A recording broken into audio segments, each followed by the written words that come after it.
Doodaloo.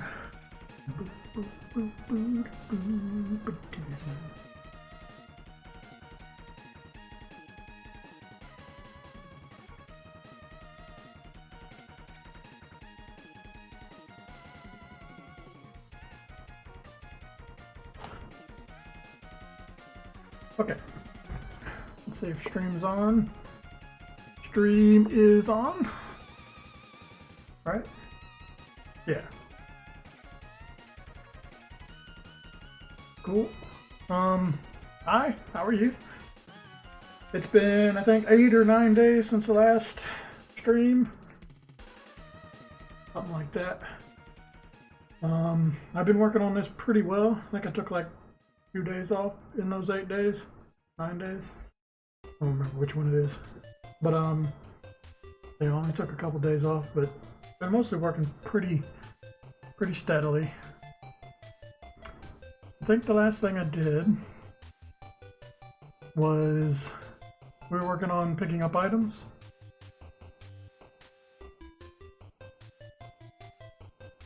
And it was a long time ago. Okay, I've done a lot of stuff since then. So I have a lot of stuff to show off. So how to best go about that.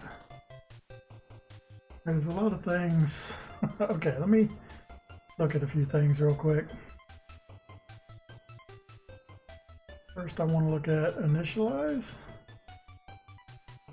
which I don't even think is open. Also, I just noticed, I don't know how long I've been working on this game. Actually, I do. 1 second. I've got that written down. I've been working on this game for almost 900 hours. So, in all that time, I only just now realized that this, the room that we start in, where's it at? Yeah, this one, I named it Initialize. I left an eye out there. And instead of fixing that, I'm just going to leave it like that. But it's amazing that I got this far without ever noticing that. Kind of funny. Initialize. I know how to spell it. It's right here. I noticed that earlier when I was trying to go back to this. I thought that was kind of funny. I also know last stream, I ended up going over a bunch of stuff that I already went over the one prior to that. It's just kind of hard, like, when it's been a week since the last time I've done it, to remember exactly what I was on. But this time I went and looked at what I actually did last time. And I'm pretty sure I know where I left off, so hopefully I don't go over stuff that we already saw in the last stream. Okay, so what I want to do here, I've been working on this research stuff, but we'll get to that in a second. Let's just go to the world map and we'll start from there. Other than that, I would like to set up in here. I left these in here.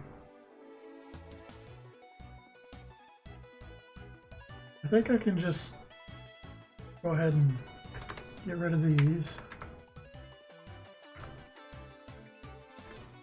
because I want to look at the port menu. I finished it, and if I don't have these turned on, you won't be able to see anything, right? So I'm gonna turn them all on except for like the Stingray as an example, but I think everything else will be turned on.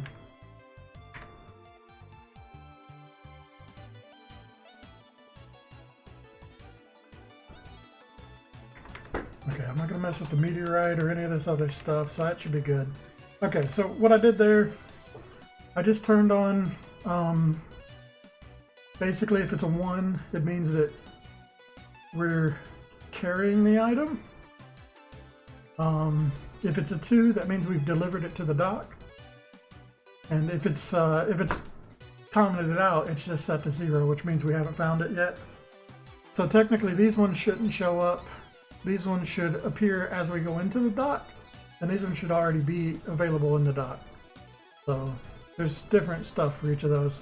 I also gave myself some money so that I can actually like activate some of this stuff. That's basically what I'm setting up there, and I think that'll be all I need to do there. And everything should work fine as long as I don't mess with the jellyfish. Because the jellyfish has some new stuff. Okay, so I should be able to test this and we can look at all this stuff that I've done. So that's, I've figured out how items work. That's what I was working on last time. I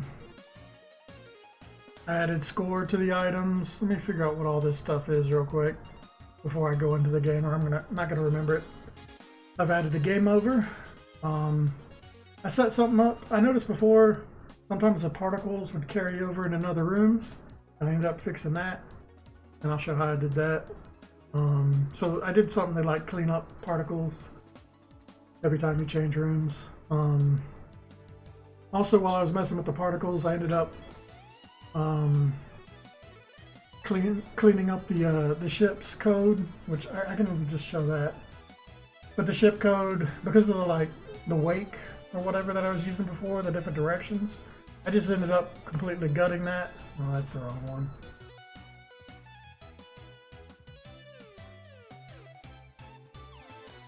This shit.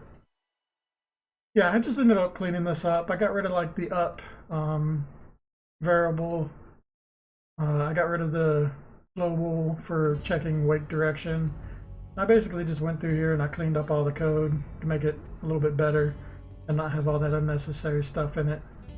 And then as far as making the wake appear, I just make it to where if we're not idle, then we'll draw the wake. So that's really all I had to do. And I was able to gut all the other stuff. So I just did some cleanup with the ship, and there's not much to show there. What else? I did the whole dock UI, which I'll show it soon, but it's done, mostly. There's like some bits that I don't have yet, because I don't have the cutscenes, but the majority of it's done. The hard part's done. And it was very hard, actually. A lot harder than I thought it would be, but I'll show that. I did some more visual improvement stuff. I added splashes, and I added like an effect to explosions, which I'll show that. And then right now I'm working on research cutscenes, and I've gotten them mostly figured out, like how I'm going to do them, or at least I got the technical part down. I just got to do I got to do all the figuring out what everything says and how it all works, but I got the hard part done, I think. Or the learning part. Okay, so I'm going to show all that stuff off that I just talked about real quick. Swap scenes. Okay, so here we are in game. Everything is basically what we saw before. So I guess the first thing we're going to do is collect an item. Actually, let's go ahead and just check out the port real quick, because I've got all the stuff set up. We might as well look at it. I also added a fade in, fade out. I don't think I had that last time, where the screen fades out and it fades in slowly as I change scenes, because I thought that looked nice. Okay, so here's the dock menu. Man, this is really annoying to do. It's pretty simple. I think I still want to add like a description on the right side maybe, but I don't know quite what I want to do there, so I've just kind of left it blank. I do have, it shows how much money you have. If you're hovering over something you can buy, it'll show how much it costs to get it, and it'll show this item that you need to actually get it. Though you can't see it if you don't have the item, so I don't know if that's completely necessary. I just put it in there anyway.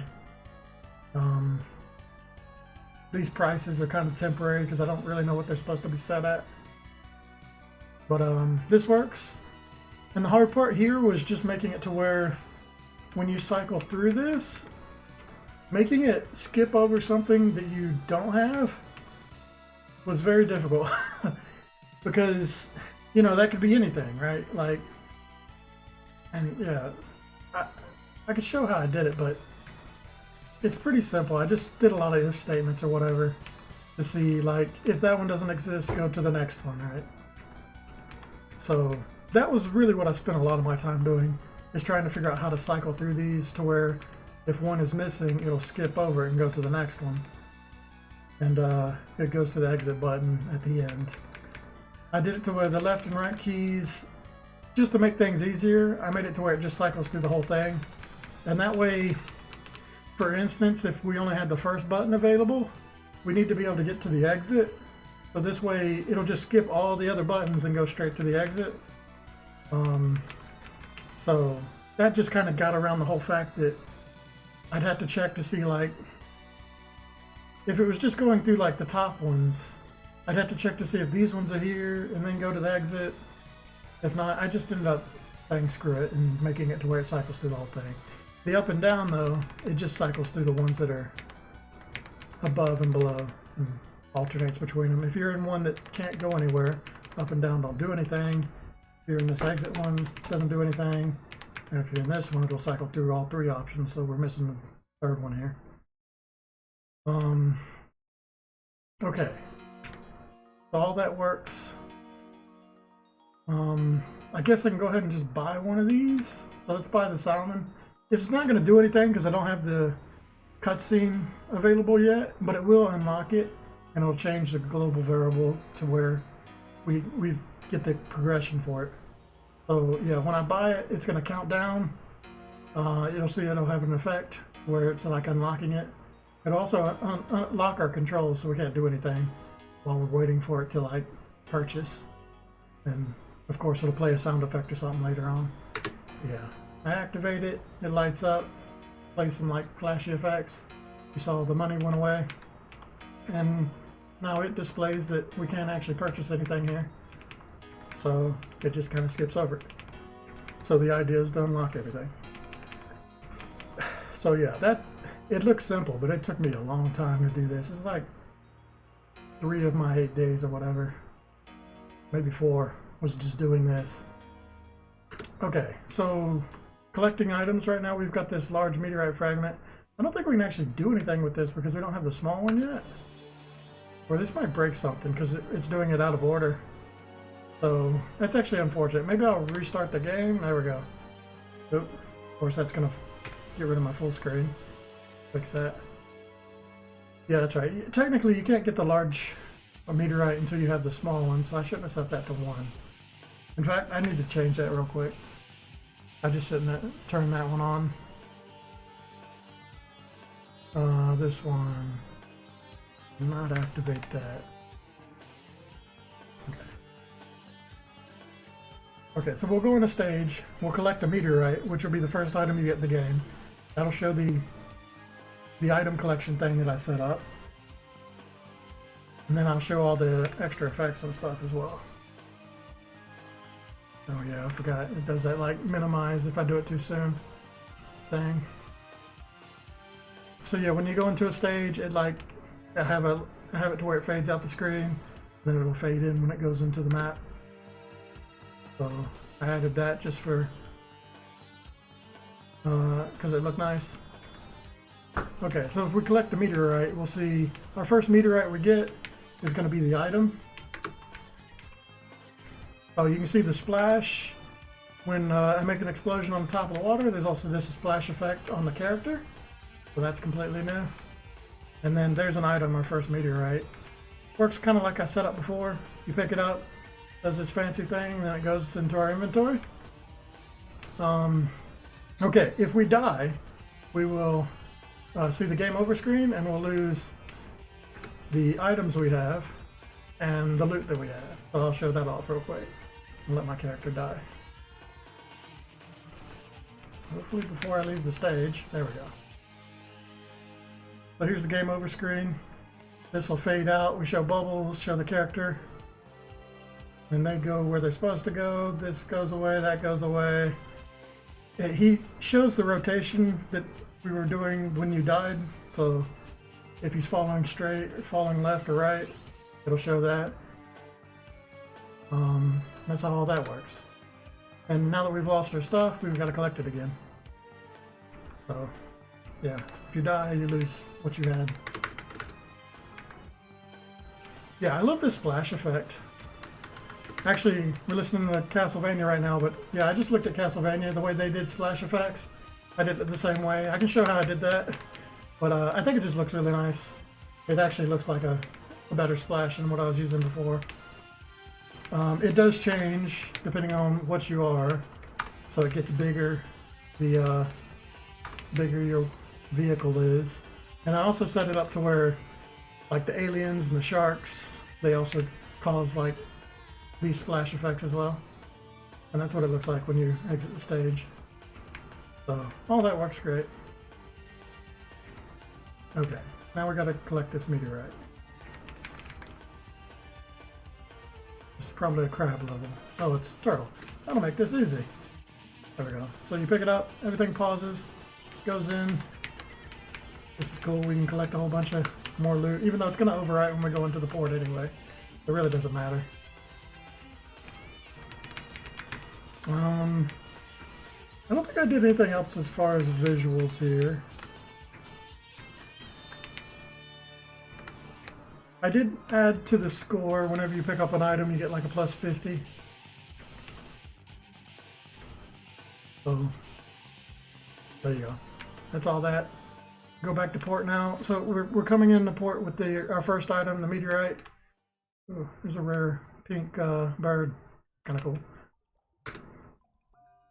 So when we come in here, you'll see this one reveals itself. And now we have this unlocked. And we can purchase it, which would open that cutscene. But that's how that works. Right now, the game is kind of behaving like if we had the auto skip on the cutscenes turned on.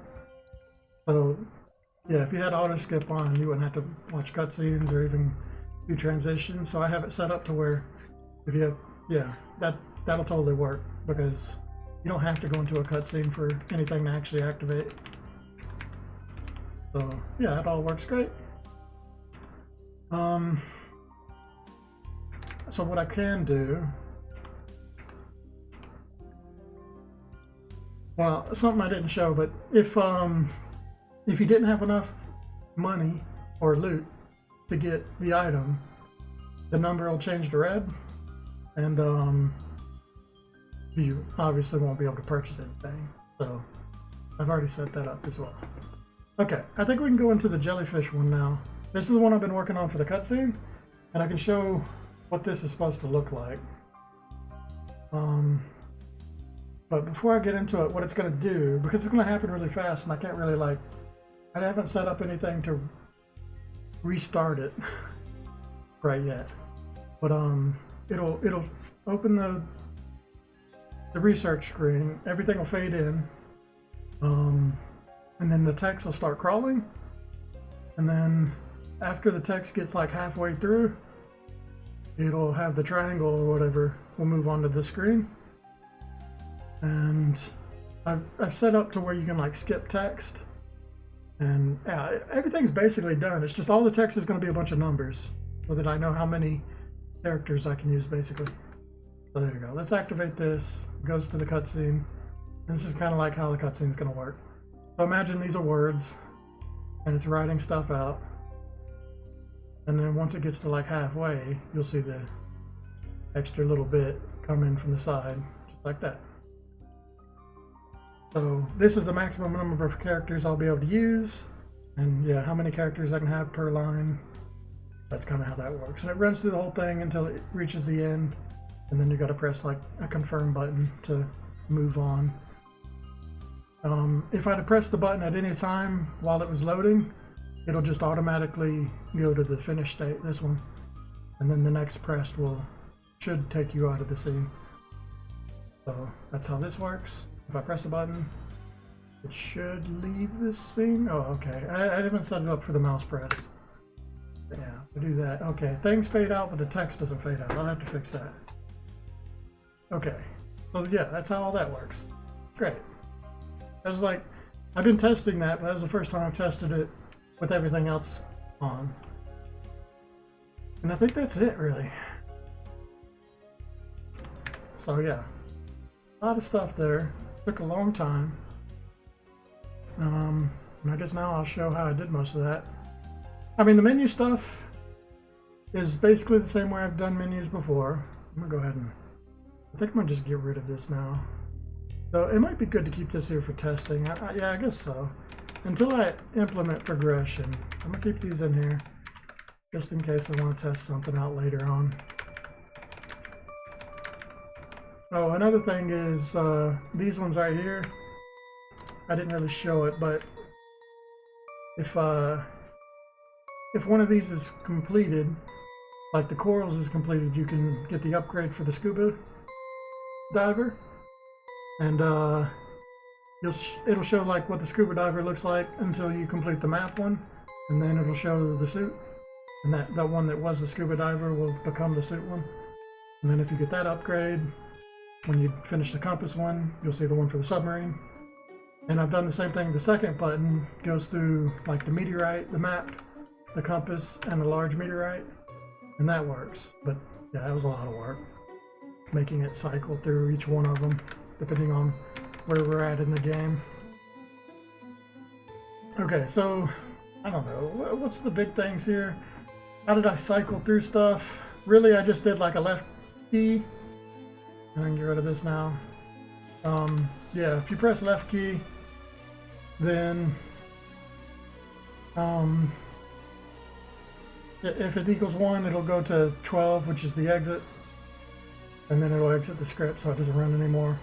If it's 2, it'll go to 1, because 1 is always going to be there, 12 is always going to be there, so these are just automatically. But then when you get into like 3, it's going to check to see if the meteorite, which is the number 2 one, see if we have that. Technically, you should have the meteorite if you have this one, but I'm just setting it up to where maybe, I don't know, it's like a failsafe. Maybe you don't have the meteorite because you've been avoiding it, or you've been dying and losing it, and you've managed to get the jellyfish corpse. So that's just, if that happens to be true, basically it'll skip over this. Well, okay, if it was true, it would just do this. If it's not true, it'll go to whatever at the end here, which is usually going back to 1, because if it gets through everything and it didn't find anything, then 1 is the default where it'll go to if you're pressing left. So that's how this kind of works. And like this one at the end, which is the biggest amount of things to check here. So 12's got the biggest one. So yeah, it's going to check to see if 10 exists. If 10 doesn't exist, then it'll say if 9 exists, if 8, 7, 6, 11, because 11's in the middle, 5, 4, 3, 2, and if none of those are true, then it'll go back to 1. And then really all I had to do, once I figured out like this is how it works, then I just copy and paste it into here, and then I remove the top one, right? Because that one, it'll never go back to what it is, right? And then, yeah, then I removed the top 2, I moved the top 3. Once I figured that out, this became really easy to do. And then the right button is the opposite order, basically. So I set this up to where, yeah, it just descends instead. And then 10 and 12, 12 to 1 are the common ones. And it goes to 12 by default. Up button, I mean, that one's pretty simple. It just sees if the one above it exists, and if it doesn't, it's just not going to do anything. But if it does, it will set it to be that one. Yeah. It looks simple now. It was hard to figure out. If you press the cancel key, it'll go immediately to 12. Okay, if you press the confirm key, this is where I check, like, if you have a snorkel, which is stat upgrade equals 0, and then if price is less than or equal to stat loot, which means do you have enough money to pay for this item, and have you reached this current progress point in the game. If all that's true, then you can purchase this thing. So we set this purchase on the button. I've just been following it on the buttons because it's easier that way. It'll create these flashing lights. It'll set the button on the alpha to be 0 so that it can fade in, and then it'll turn our controls off so it doesn't turn the controls back on until all these cones are gone. So I use these cones to kind of track when the controls are on or off. And that's how I did all these different upgrades. For the meteorite stuff, yeah, I just had to check each one of them individually and then see what the price of each of them is. And it's kind of like the same deal on the bottom here. And I did that for all these different items. The normal items are a lot easier than these first two buttons are just a pain in the butt because they've got all these like different states they can be in. If it's 12, it goes back to the world map. Alright, so an example of a button, like this is the jellyfish. The button follows the dock, starts with 0. This is mostly how the buttons work before. I can set my price here, see what it is. I'll have to do some extra work for the ones that change their price because the button changes. For most of it, I can just set whatever the price is later really quick right here. If you don't have the jellyfish item or you haven't found it at all, it's just going to exit the script. It's not even going to draw anything as it exits. And then I set up if it equals 1, which means we're carrying it in our inventory and we just got here.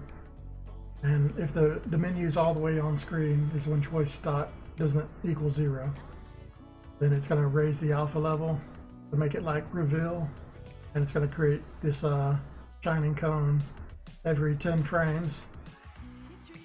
And then once the alpha is above this, it'll set it back to 1. And then we'll set this global item found to be 2, which is the one where it's like in the dock, but it hasn't been purchased yet. So that's how I did that. If you purchase, it's going to lower the price. Hi. Nice. So yeah, this just subtracts the price and the loot at the same time. How I do that. This might cause an error later on if I have the price be too high, but I don't think the price is ever going to be that high to where it doesn't count down the whole amount before this triggers. And this is just making the alpha raise, kind of like the last one. And then once it's all the way through, it turns this purchase off and it sets our item to be the last one, which is 3, which means it's completely purchased. And turn our controls back on. And then if I have this auto skip option turned to be the one that's instant, it's just going to set our progress for the jellyfish as if we've watched a cutscene. It's going to set that to true. Otherwise, it's going to go to the jellyfish room where we'll watch the cutscene. So that's how I'm going to do that. It follows the window. Most of this works the same way as the normal button. So yeah, that's how all this works. I had to add some extra stuff on these. If the alpha if it doesn't equal out 1, you can't use the mouse. And if these shining cones exist, you can't use the mouse. So that's to stop the mouse from overruling any of the stuff when the controls are turned off. Because anytime these cones are on screen or the alpha's not equals 1, then you shouldn't be able to interact with anything. So I added that.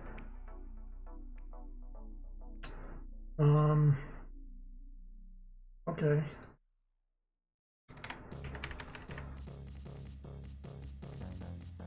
I think that's it. So what else do I show? Okay, so one thing I'm gonna show real quick. How did I get the particles to disappear? Actually pretty simple, though it'd take me a little bit. Here we go, stage spawners. Basically in all my stage spawners at the creation event, I just have to do part system clear to get rid of all the particles that were being drawn in the last scene. So anytime you enter a stage is when this creation event will run, right? But then when I did that, I noticed for some reason it resets the depth on all my stuff, which yeah, I didn't know that was a thing, but I ended up noticing that later. So I just reset the depths on everything when I do that. Instead of setting the depth constantly, at least this time, every time I clear, I just reset the depth. So yeah, that's how that works. And I put that in all my spawner stuff. Anytime I change room, make sure I get rid of all the old particles and reset everything. So that's how I did that. Effects, the shining cones that I showed, I mean, these are pretty simple. Random X scale, random Y scale. The alpha is set to 0. This revert is just total reverse direction later on. The angle can be a random angle when it's created. Image angle equals this angle. If there's no items for this one, if there's no item, then it just destroys itself, so that when the item goes into the inventory, all the cones disappear. And that way you don't get an error here, because these cones actually follow the items. I'm following this parent item to do that. Then I'm just adding this angle, which was chosen randomly here. Yeah, I'm just adding this angle, or the sign of that angle, to our image angle. I'm adding X scale and Y scale, or I'm subtracting Y scale, adding X scale. So it gives it like a, it starts fat and then it goes like thin and long. So I found that, I looked at like the way Zelda did their items when you pull an item out of a treasure chest.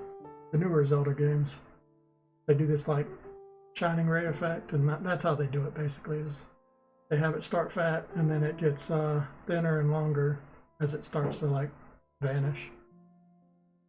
It comes into view from 0, and then once it reaches full view it reverts, and then it goes the other way until it disappears and then destroys itself.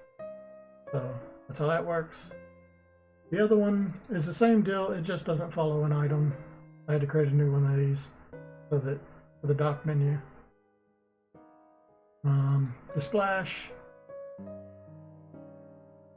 we've got this Y max, which is like the maximum value of the Y that it goes to. It'll be 1 to 1.5. It's got a reverse as well. The Y scale on this is, it starts at half scale. And then the X scale, I put some random here to where it can either be, it can face left or right, and then it's a value between 0.75 and 1. I just found it looked better if it has some variety in it. So yeah, I just do a lot of variation. If image Y scale is greater than Y max, it'll reverse. And then if it's not reversed, then it's going to increase by a random number. Otherwise, it's going to go the other way. So this is just Y scale. This is like when the splash splashes up, and then once it hits the top mount, whatever that randomly is, it'll go in the reverse direction. Image alpha does the same deal, except for it's just getting rid of itself, and it's at a random speed as well. So basically lots of random variants to make the splashes all a little bit unique, and it just looks good. So that's how that works. Oh yeah, and then I kind of showed this, but these are the ripples for when you when there's a surface explosion. I just wanted there to be like an effect on the surface, so I did this. I don't know if I'm totally happy with it, but this is pretty simple. It's just got like a random X, Y, or yeah, a random direction, and when the animation ends it destroys itself.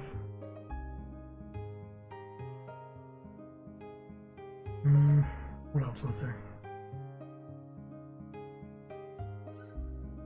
Do I need to show the game over stuff? I mean, that was pretty self-explanatory, right? I think if you've watched my videos so far, the game over shouldn't be that hard to figure out.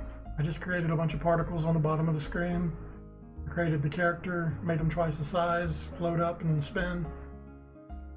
And then I had those items come in where they go, and then as they count down, they create a separate object that flies off, which it looks really cool when you have like a really high score. We only had like the 1 before, but if you have like 100 meteorite fragments, all 100 of them will fly out. That's just kind of cool.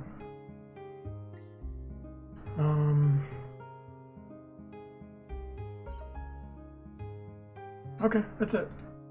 That's everything I did. How long did that take me? It took me 30 minutes to explain all that. Holy cow. Alright, so what I'm doing now, I'll go ahead and launch this again.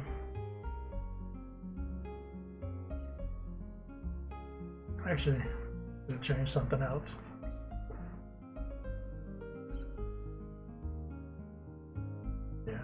this real quick. I'm working on these research cutscenes. There's all but this. So this is how this is working. Oh yeah, that's something I need to explain. How did I do the text crawl? And all this stuff. I'll explain all this real quick. So first off, I want to show, because for part of this, I just I took a script off of a YouTube tutorial because I'm not gonna do it myself. I'm gonna show it as a shout out. So this is a YouTube video. It's easy scrolling text, GameMaker Studio 2, Upo Appo. He did a nice little video, real short and sweet, only 3.5 minutes. But yeah, he had a simple script for doing a text crawl, and I basically took his script and I've been tweaking it to do what I need to do, right? So it's just to shout him out. I am using his script, so I might as well show it. He did say that you can use it all you want, so I don't have to credit him, but I'll at least credit him this much, right? Because it is a big help. His script, I will show it, but you can go to that video to see it yourself. I haven't changed anything in it, only I changed some of the these values. They didn't really have they weren't really explaining what they do very well, so I changed these. But here's the script. I kind of get it, how it works, but I'll show it real quick. Okay, so what I do here is I set this font, and then the way this is the script, it asks for a certain amount of variables, which it's tracking in that thing. I set an XY coordinate here, X and Y, which you can see that down here. I've changed these. The next one is what the string is that we're drawing. I set this to a variable so I can change this. I'm setting this up to where I can use this when I do cutscenes later, and I've already kind of figured out how the cutscenes are going to work as well. But the research one, it only shows like the one thing, but it looks weird, right? Because of that little triangle that's mixing out of it. I had to figure out how to add that triangle in to all these. So I spent a couple hours before the stream figuring that stuff out.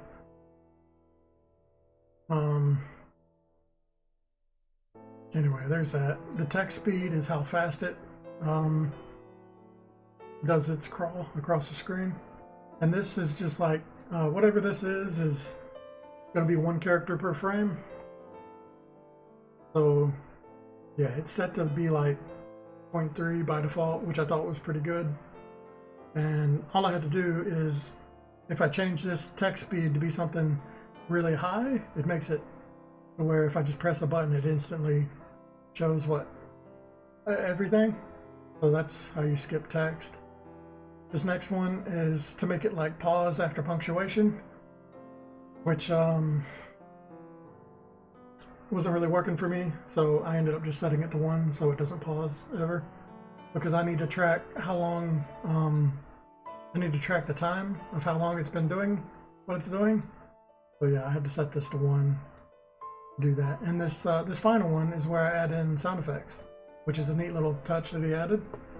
So yeah, if I get sound effects later, if I want like a as it's typing out, you can just put that in here. I don't know if I'll do that. I might do that. I might do that for like the research, and maybe I won't do it for the cutscene. I don't know. And then this, so that was his script. And then for me to change that, I needed to know, I needed to track like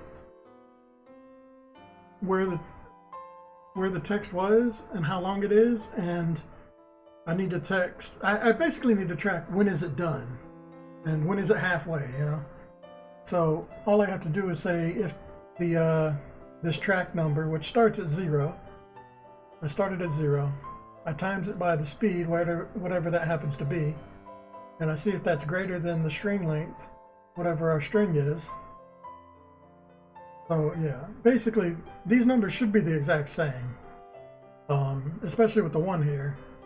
So this text track, but you have to times it by the speed because technically this is times by the speed here. So yeah, if it's ever greater than the string length, it means we've reached the end of the string. And then I set this text done to equal true. Otherwise, I set text done equals false. And then I have the text track just adds up. So yeah, it'll start at 0, it'll count up until it reaches the maximum value, and then I'll know that it's done writing out. And that seems to work pretty well. I tested it a bunch of times. So that's how I did that. So later on, I'll know, yeah, I'll just, this is how I know when the text is done, because this doesn't really have anything in it to tell you when it's done with the text and it's waiting for a button to go on, right? So this is how you track that. Now, this whole text string thing, I had to just, I created like a whole bunch of numbers until I got the right amount. It's 36 to get from the left side of my screen to the right side of my screen. And then I just like put the triangles on screen and I kept messing with it until I got it to work. And I figured out what all of them are, which I've saved into a notepad so I can grab up later on. But yeah, they're like this. Basically, for the triangles on the right, it's pretty easy. You just don't draw any extra stuff afterwards. I also learned that this /n is how you make a string go to the next line. I never knew that. I knew there was a way, but I just didn't remember what it was, so that's cool. As far as like putting stuff on this side though, I have to do this like string of spaces, and then I add it to whatever my string that I'm going to do later is. So this string doesn't have to go the whole length, but it has to start here, right? And then it can only be this long. So I'm just going to use like the insert key, and I should be able to just write out what I have to say and figure it out. I was going to look up how to do word wrapping, but it seemed really aggravating, and I wasn't going to mess with it. So I ended up just doing this. I figured this would be good enough. Seeing as I've got something like a template to work with, and then anything I don't use, I just get rid of, right? So yeah, that's how I did all these ones. Honestly, the hard ones were just figuring out these where it's on the left. The right side is pretty easy. You just keep subtracting numbers until it fits in the triangle really well. So that's how that works. This is how, it's basically what we had before for tracking the text. But if you press a button, this is how I see if it's done already. If you want to go on to the next one, you reset the script so it starts drawing again. You reset all your numbers, and then you change your text screen to whatever the next thing is. Oops. Anyway, yeah, set it whatever the next thing is. Or yeah, whatever it is, it'll just keep going through them. And then if the text isn't done, then I say text speed equals 100, so that it gets done quickly. Though I raised this number up to be like 400 because 100 isn't quite enough when I have this many characters. So I think this is like 420 characters, but minus the triangles. I ended up just using 400 because that should get them all out immediately. Basically, skipping instantly. So that's how that works.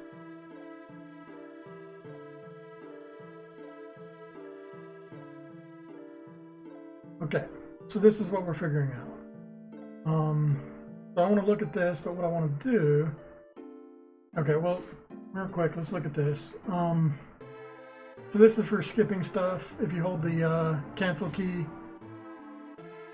if auto skip is set to 0, then this is when you have to hold. I haven't really figured this one out yet, but if it's set to 2, you shouldn't even be in this cutscene. But if it's set to 1, which would be the only other thing it could be other than 0 at this point, then it will just activate this thing and exit. the cutscene basically. So yeah, if you have auto skip instant on, you just press the cancel button and it will leave the scene immediately. Other than that, I use the state system. It fades in real slow, and then once it fades all the way in, it goes to the next state.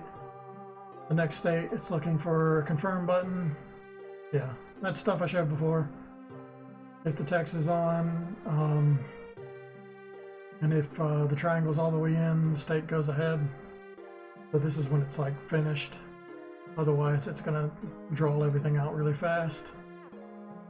And then I see if we go halfway, it will like something's missing here. Yeah, if we go halfway, it'll subtract this x until it equals 0. Oh, here we go. If the text is done, then x equals 0.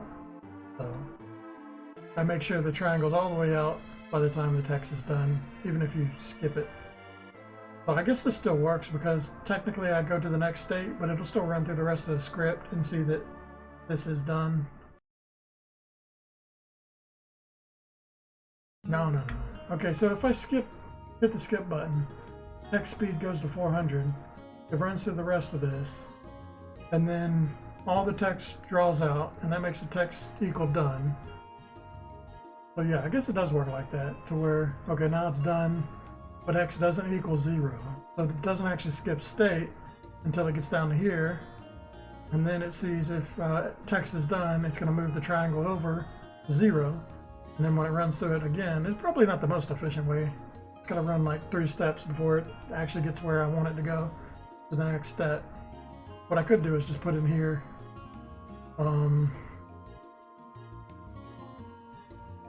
it equals 0. I guess I could do that because I do want the triangle to finish going all the way out, even if the text is really short. So, oh yeah, okay. I need to figure out a different way to do this then. Because if the text is really short, it's just gonna immediately set it to 0. Isn't exactly what I want. Oh, I know what to do here. I just set it up here. So yeah, if you press the confirm button and it's not finished going, then x equals 0. So this will make the triangle go all the way out. And then we get rid of it from here. There we go. That'll draw the full thing. X will now be 0. Yeah, and when it goes through, this will activate. But if the text is done, but the thing isn't all the way out, it'll still wait for it to get all the way out. Okay, we've identified that. Once it goes to the next state, it fades out slowly, and then it goes to the next state, which is where we apply whatever our progress is, and then go to the world map.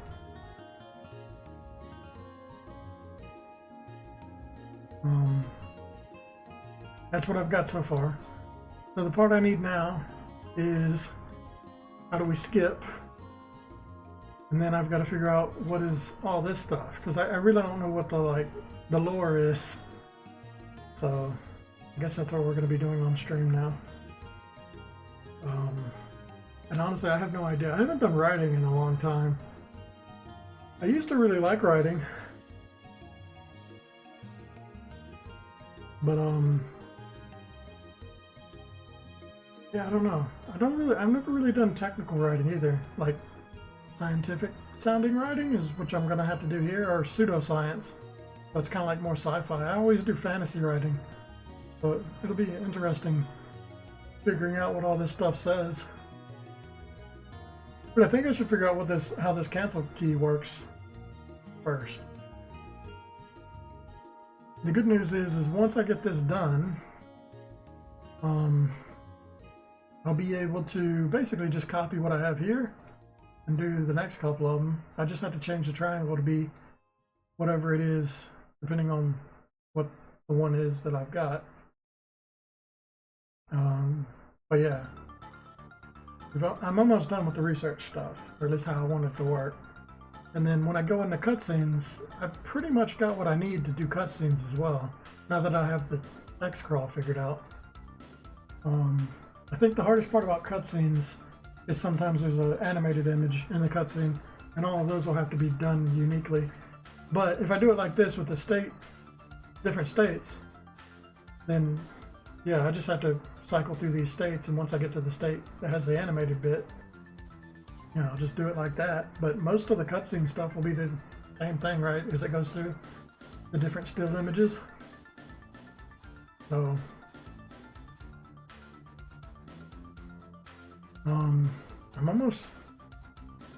I think I'm over the hump here, but still a bit to go.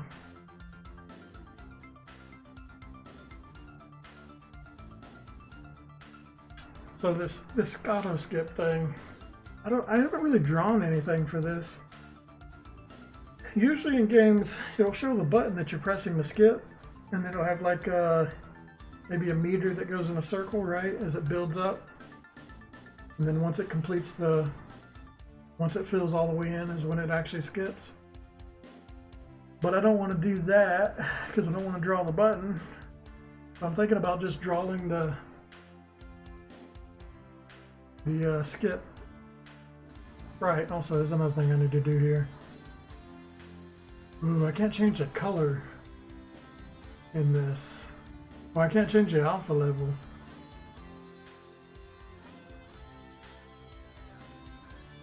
I think I might have to look through his script and see if I can change alpha level myself.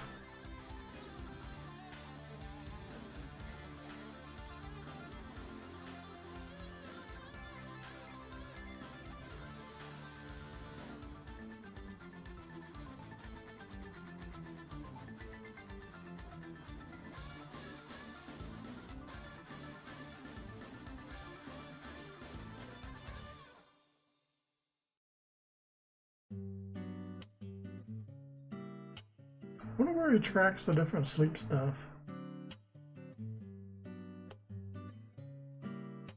Oh, here we go. He checks for the period, the comma, question mark, or an exclamation point. This is really clever. This is like, I don't know if I'll ever get to the point where I can write scripts like this.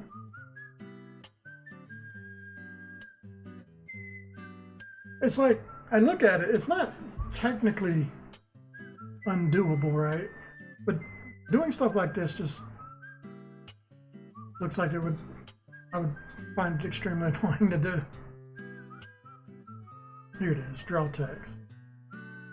So all I have to do here is do draw text extended and enter my own values.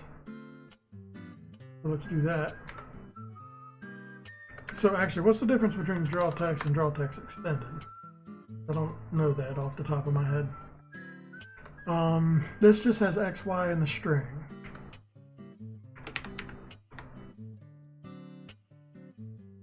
And actually, I don't even want extended, I want color. Yeah, that's right. I'm always doing the wrong one there. Alright, so X, Y string, but it's got a couple on the end here to add, which is... So I'm going to have to do something, my own thing, text, color.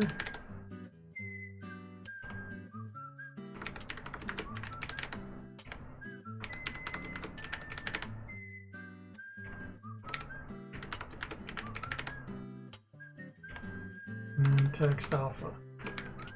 This way I'll be able to change the alpha and the color levels. But I gotta add those in here somewhere.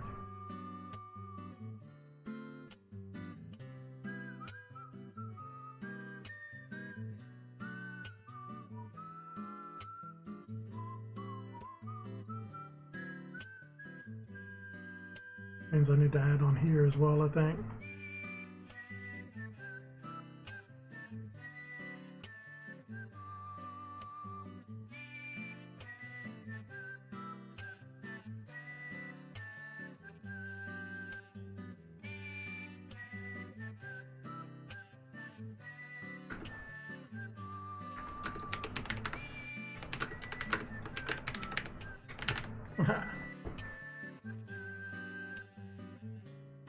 I'm not going to get rid of his watermark. I might as well throw my name in there because I am editing it.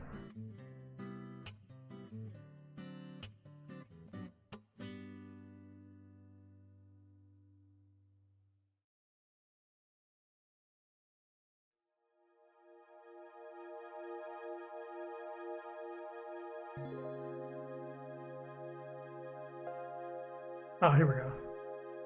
This is how I add my own thing. So let's just add the things that we need.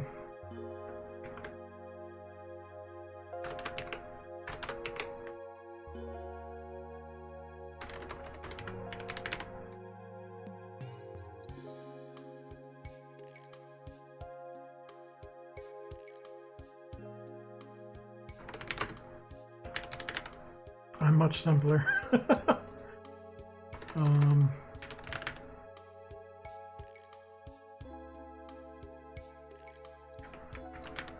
But I guess he was explaining it to other people, which is handy.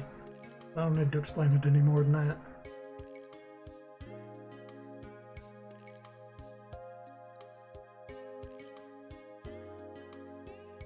Oh, he's got examples. I don't need examples.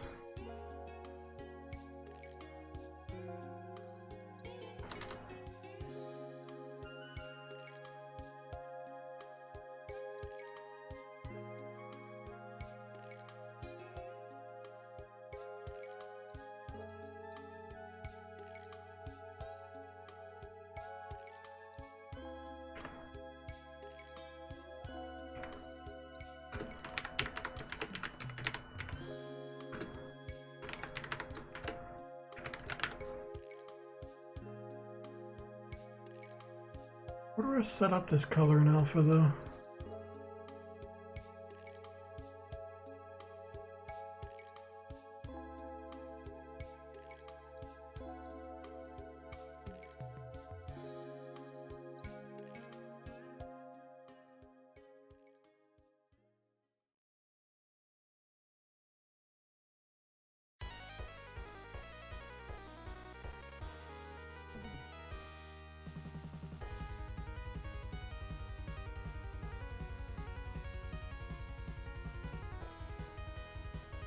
I might not have to set it up. I'm looking for like text X, because that's basically what I want. But text X isn't actually in here any other place than here. Actually, to really find that out, I just do Control F, right? Oh wait, it is at the top. So technically, I don't think I had to do anything different with the color or the alpha.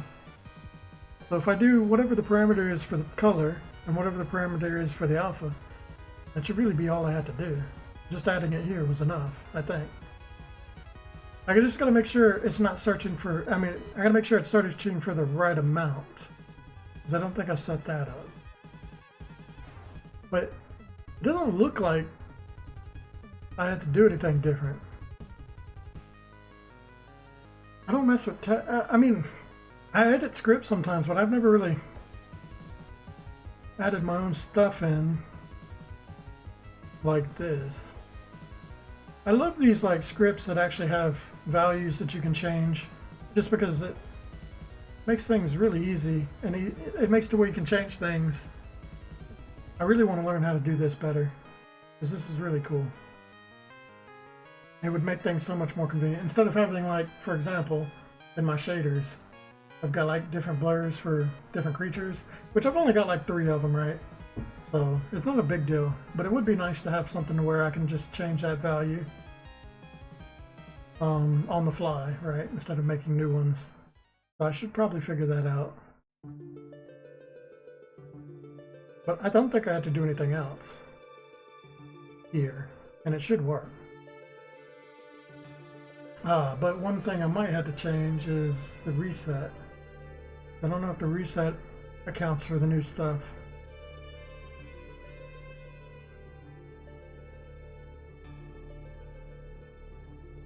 It sets these to equal 0. Doesn't do anything different. Okay, cool. So I shouldn't have to mess with that. Alright, I think that'll work. Let me test it. So now this is showing an error because we don't have the new stuff.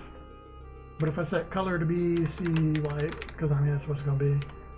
But if I set this to be image alpha, now it should actually do alpha. So I have extended the script to add extra stuff into it, if I've done this right. Okay, so one thing I want to do, when we get to the end here, I just don't want to leave this area. so that I can test this a little better. All right, let's test it.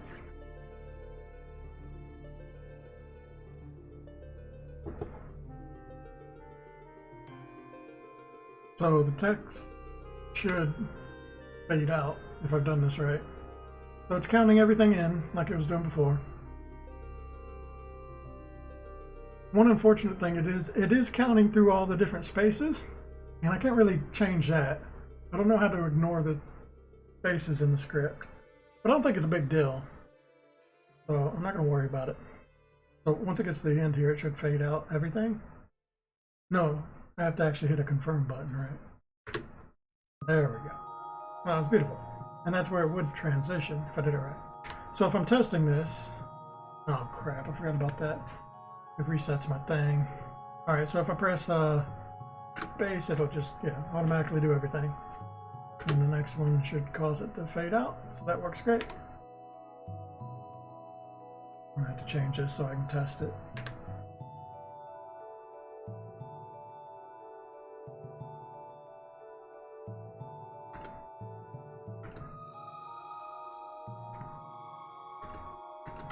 And I guess I could check this right here. I'm pretty sure it'll work the way I think it does, but let's just make it orange. See if that works as well.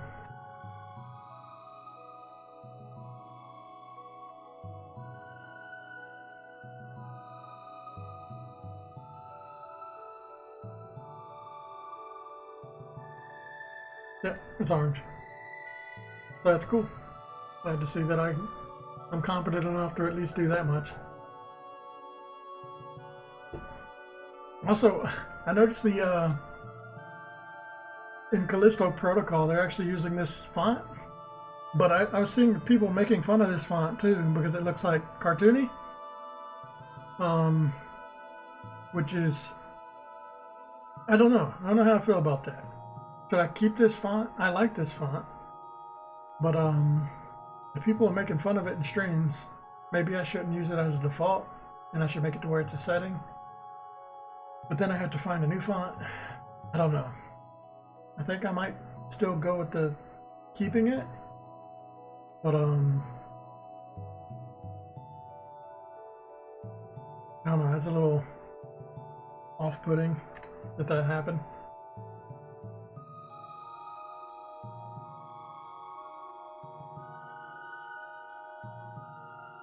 It's just funny because the font that I decided to use is now got like a meme around it, right?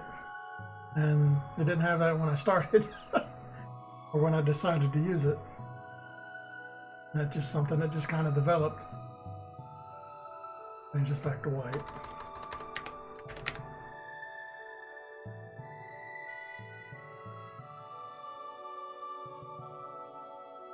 Okay, so now that I got that, I still need to figure out how this skip thing works.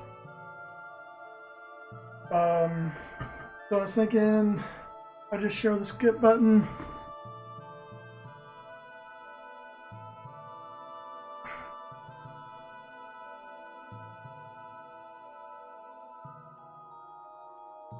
And then I have a meter.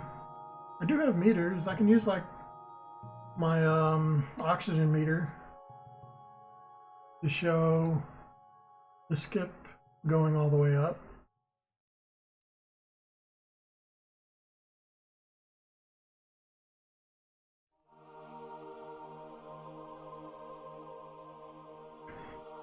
Just wondering, should I draw something else?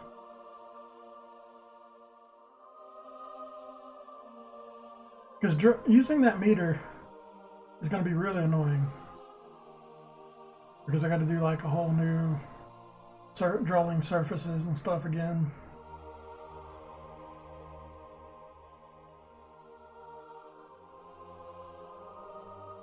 Do I have anything else I can use for skipping? I don't think so. That's really I got one for fishing mini games, but I think it's the exact same thing.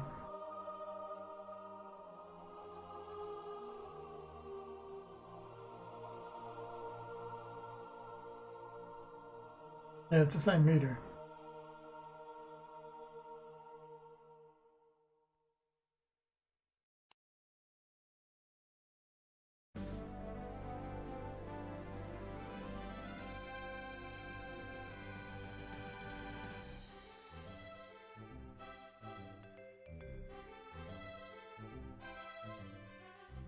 That's right, I did 2 of them for testing.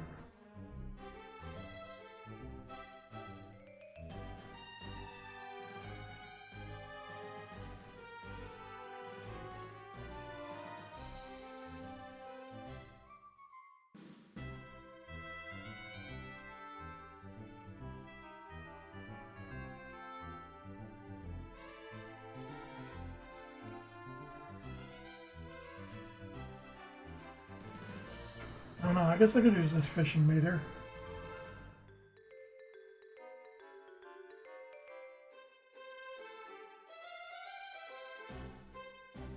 Trying to think, how do I want to do this? I think creating an object would make this easier. So basically, if this is true, and you're holding the button, this object gets created. If you ever release a button, it'll destroy it.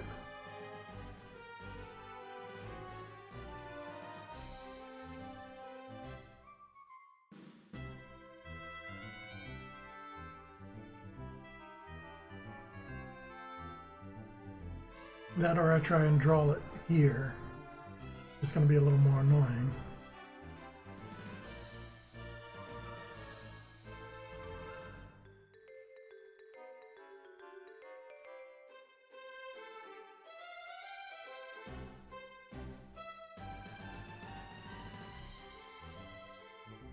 Alright, let's try and draw it here. Actually what I should do is use my other meter as a reference. Though I don't think that's going to work because it's a different size. I'm going to have to just figure this out from scratch basically. Okay. I don't think there's an easy way to get around it.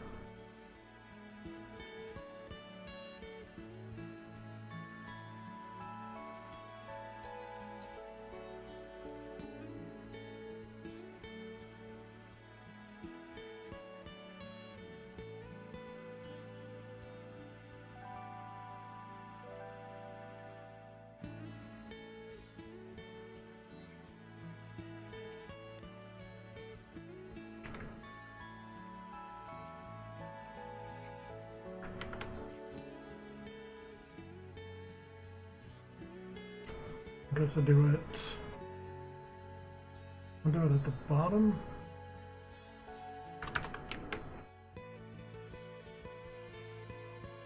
Well, I want it to be on top. Yeah, if it's at the bottom, it'll be on top. Just make a note here.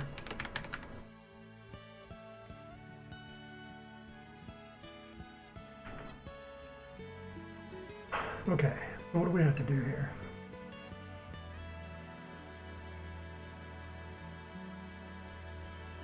One, I have to figure out where this stuff is. Let's not draw anything yet. To figure out where this is, the best way for me to do that is open up my cursor, draw,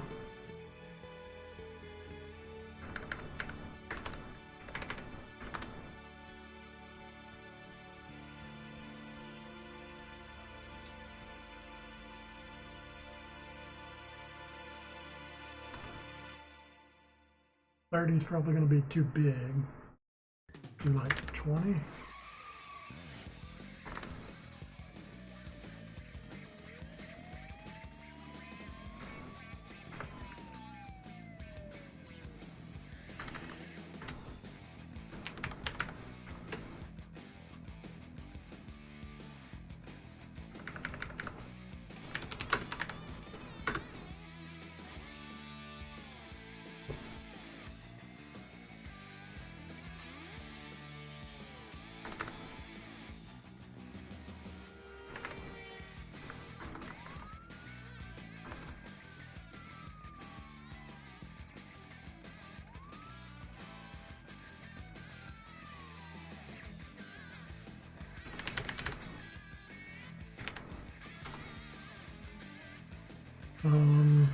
Zero should be good. Alright, the rotation on this has to be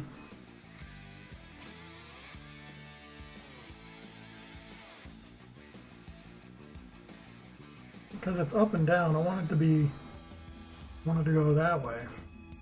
If I did 90, it would go that way. So I want it to be like negative 90. I think that'll work. But the X and Y is not going to be right. I need to go like, I don't know how long this is. Let's just do like plus 200, probably too much, but we'll bring it back later. Okay, so this would draw, I'm drawing all this stuff on the mouse so I can figure out what it looks like, and then I'll figure out where it goes. And then I'll draw it on the object itself later.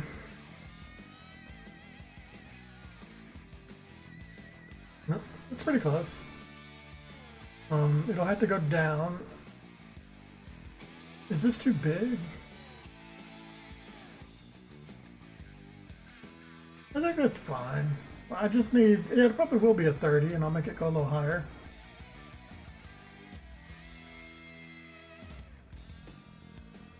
Okay. Let's swap this over to 30. Oh, this is Verdana. Yeah. Do I want it to be the Verdana? I think it'll be ODLX. And then I have to go like minus 15.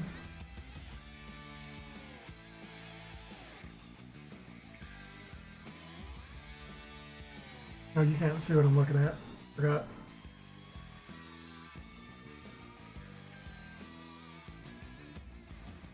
Oh, that's way bigger. Maybe Verdun is better. Better I go back to 20.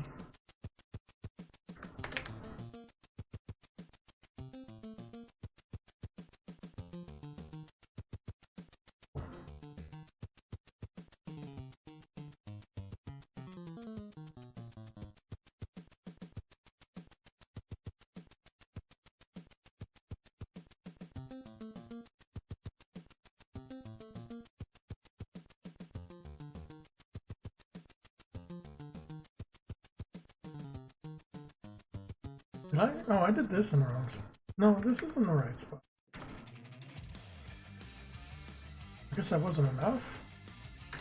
It barely looks like it even moved.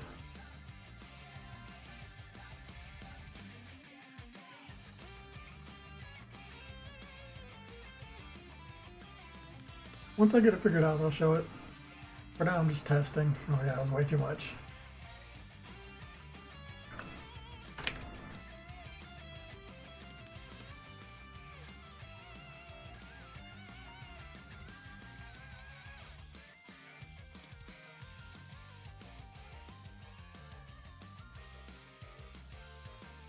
Almost. A little more. 25.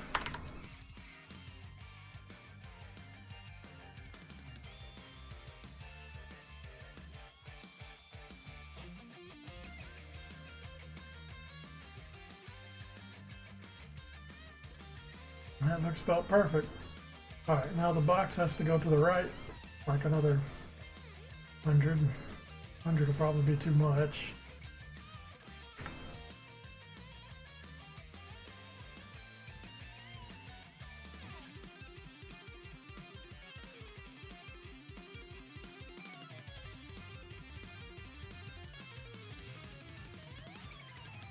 Yeah. It's not in the middle of that though, so it's going to be like maybe 280.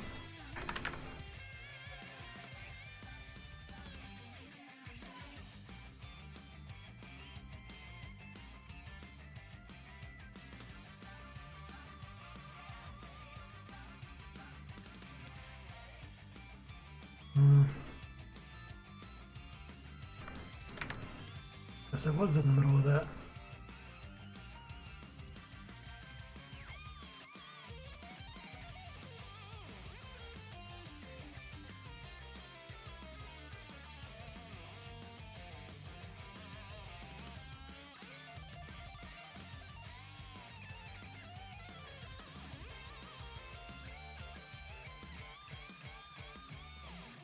In fact, I'm thinking if I put the text in the box, it'll look even better. I just have to change the size up to actually fit in the box, because right now it's too big.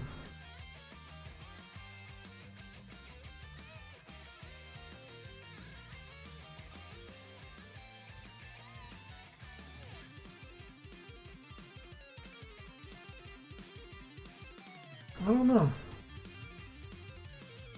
This is what I'm looking at.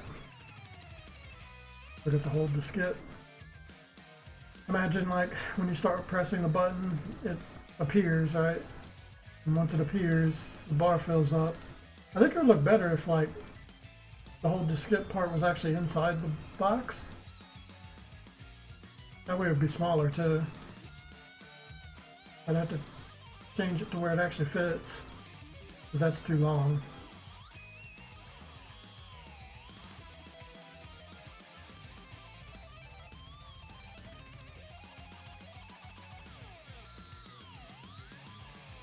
Yeah. I'm gonna keep messing with it. I'm gonna try and put it inside. And to put it inside, I think I need to change it back to Verdana. 30.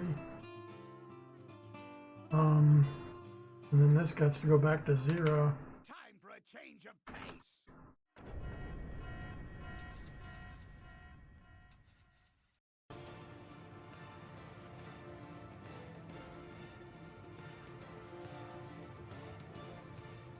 I wonder if I even have a Verdana 30.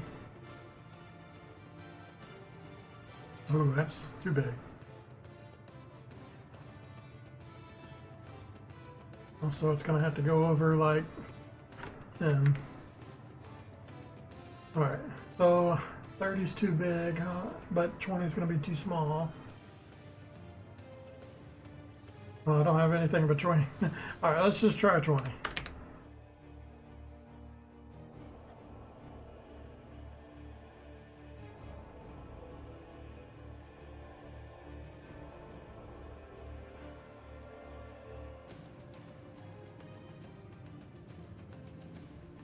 Dang, that's pretty close.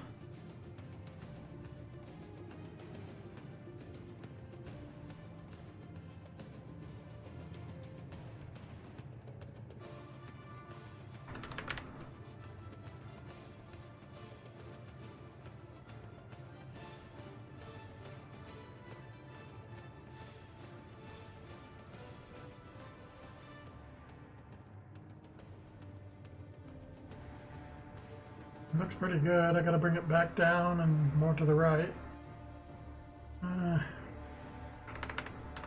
15 and 15.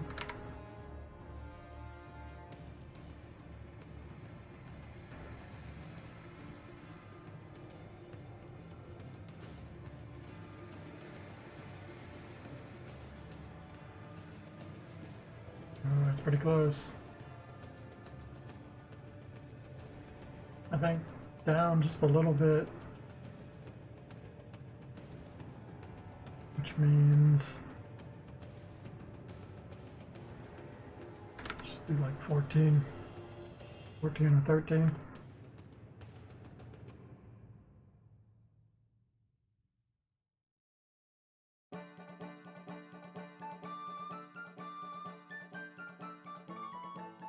That looks good.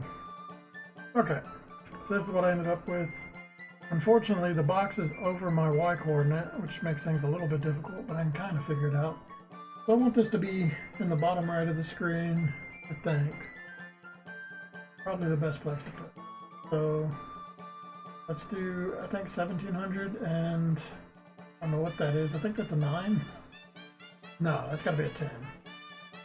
Okay, so 17, and then I think that's 1040. Yeah, there's 9, 10. Alright, so 17 and 1040.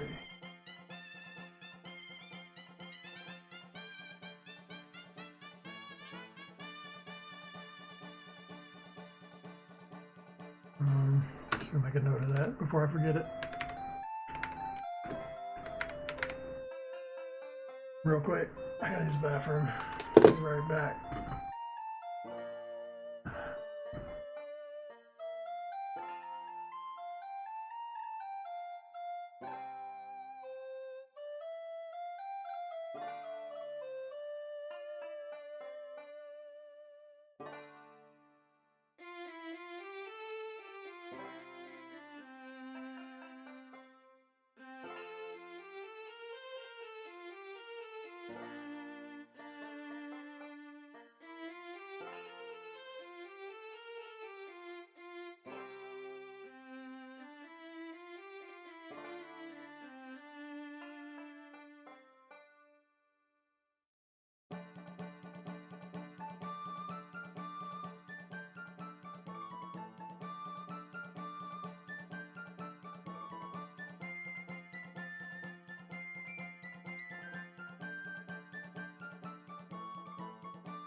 Alright, I'm back.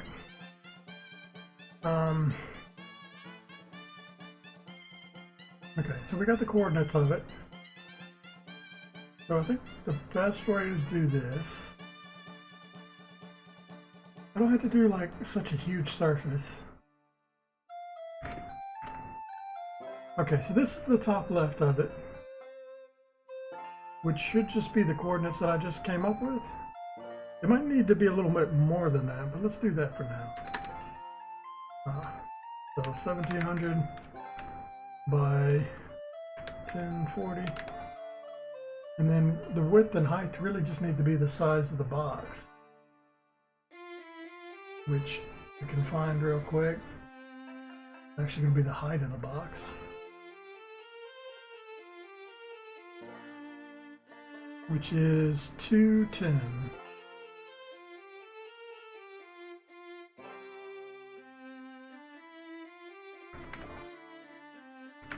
So height is the width. And honestly, I don't even care about this one. I'm thinking about just setting it to 210 as well. See what it is. 61. Alright.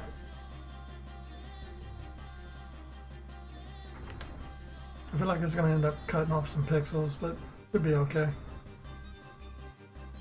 Alright, so that's our surface. So when we're drawing it, everything should be good here.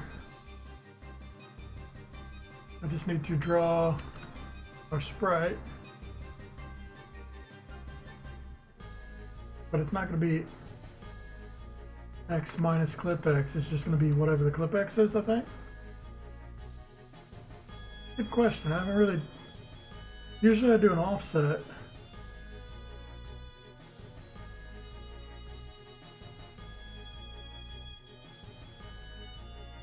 Kind of curious about this, actually. I don't usually do something that's so small.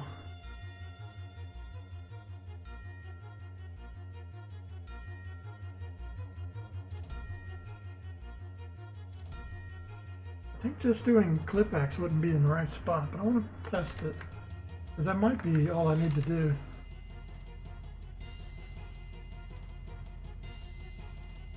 Oh yeah, this is all going to be different though.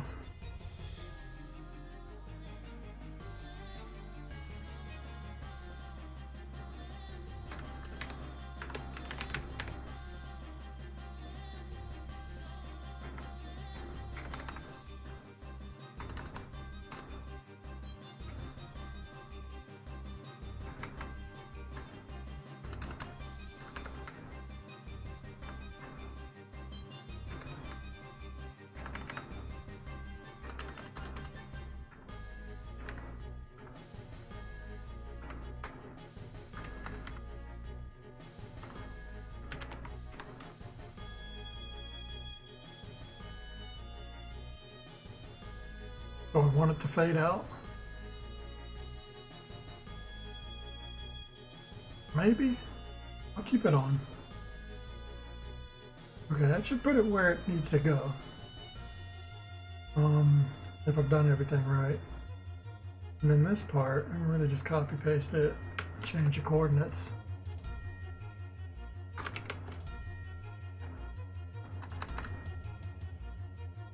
Oh, but I gotta add this 15, subtract that 14 from it. So yeah, it really is just clip X. Clip Y. And that should put that where that goes. See if that works.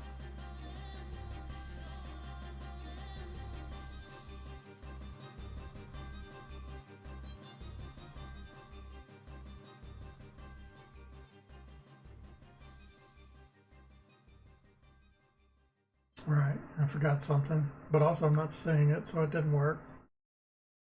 I forgot to add this part.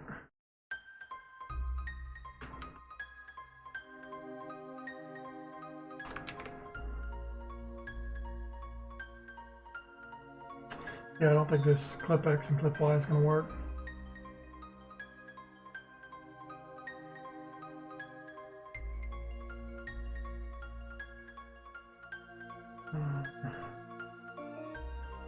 Let me fix that real quick.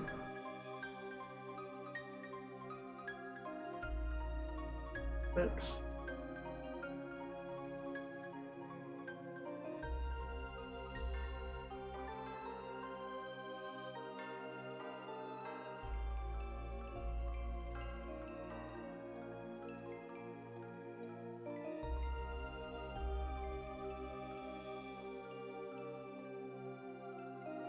I haven't had one of those in a long time.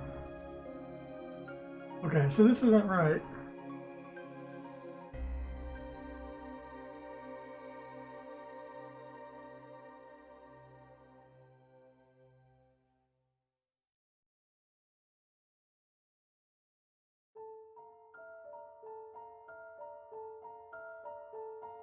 This is like the first time I've done a stationary thing. I figured this would work. So I don't really know why. I have to think about it.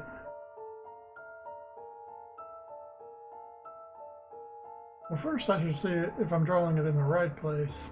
Let's throw this above it, or below it. We'll just throw it here.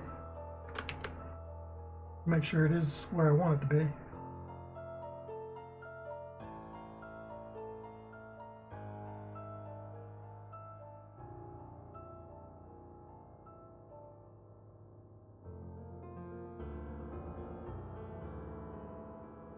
Yeah, it's where I want it to be. Everything's correct there. I might have to do like, actually it might have to be a 0, 0 or something, I don't know.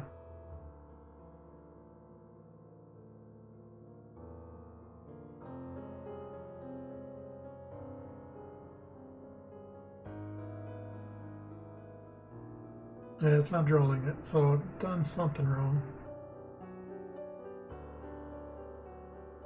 Alright, so if this was x minus, this is usually what it is. What is that saying? That's saying where I want it to be has to be subtracted by what this is. So can I really just say clip x minus clip x? This seems dumb to me, because then I could just say y, right? Or, I mean, I could just say 0. That's basically what this is. Just saying 1700 minus 1700 is zeros. Then I can just do 0, 0. I mean, if this works, I'll just do 0, 0. Because it's the same thing.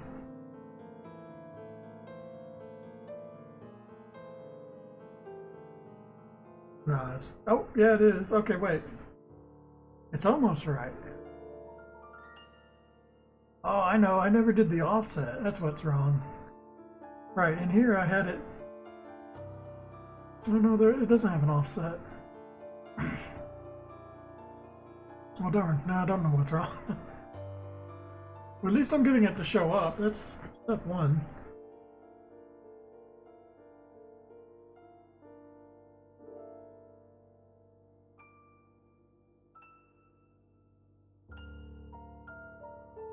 So it's just drilling the bottom of it.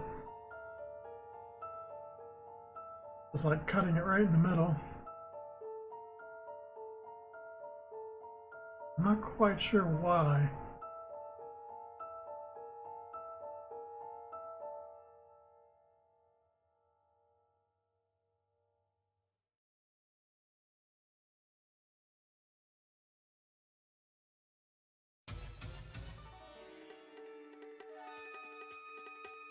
But there's a part of me that feels like I've had this problem before and I'm forgetting something.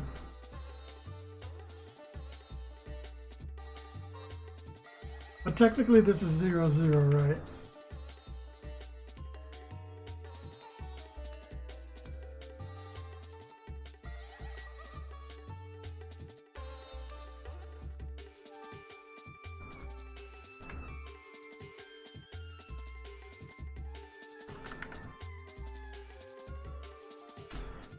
Because I just don't understand how the surface works right now. It's this surface is this clip width and clip height.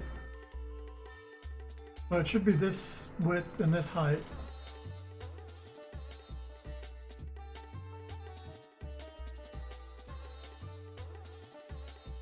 this is a target we're setting as our surface.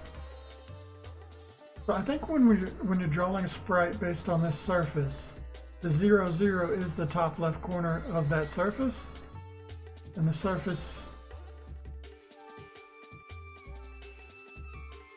Oh no, this is the draw surface part. So draw this surface at clip X and clip Y. Okay, so that should be drawing it. If that's the top left corner, it should be drawing it where I want it to be. All that works the way I think it does. But yeah, this part, when I'm drawing it at 0, 0, I think that's based on what this, what this surface is. But that tells me it should draw it at the top left. So I don't know why I can't see it.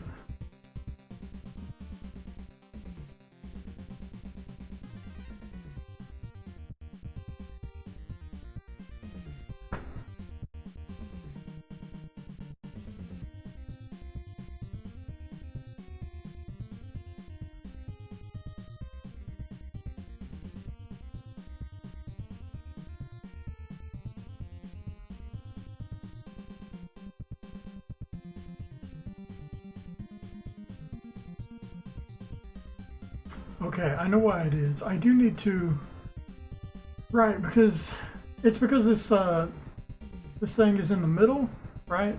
So yeah, when I use that number before, I need to use a number that actually is half of that to get it to be the top left corner.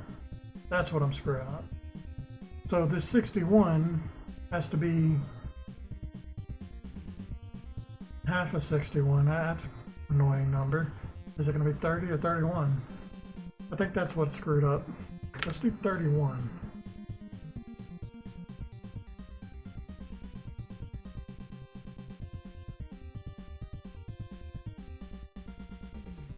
That's going to make it too small now. This is confusing because of the way I've done this thing. Okay, so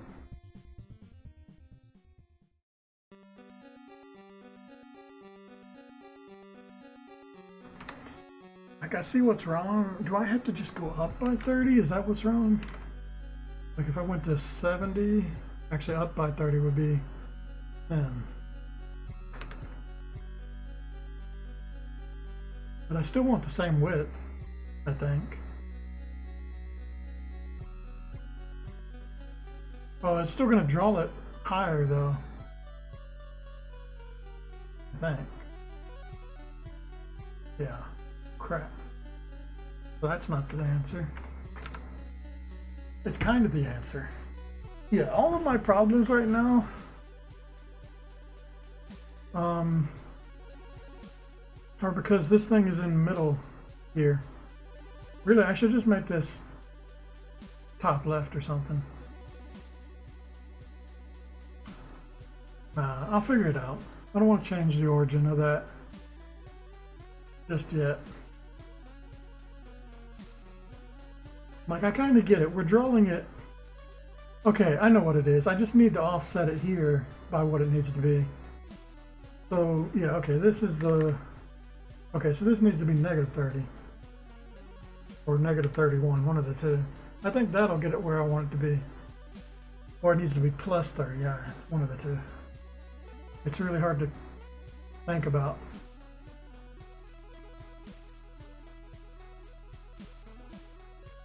That is the wrong way. I think it needs to be plus. Well, actually, not even plus, it's just 30.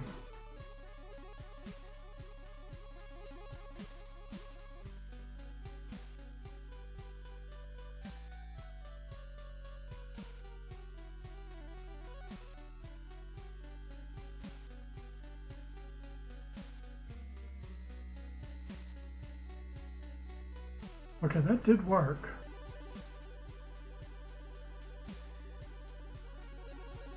My big issue here, though, is the whole thing does still need to be raised up.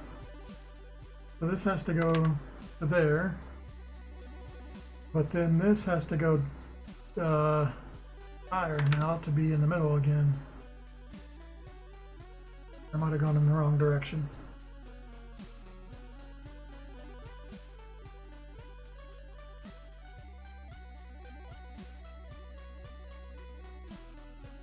wrong direction, but the thing's drawing right.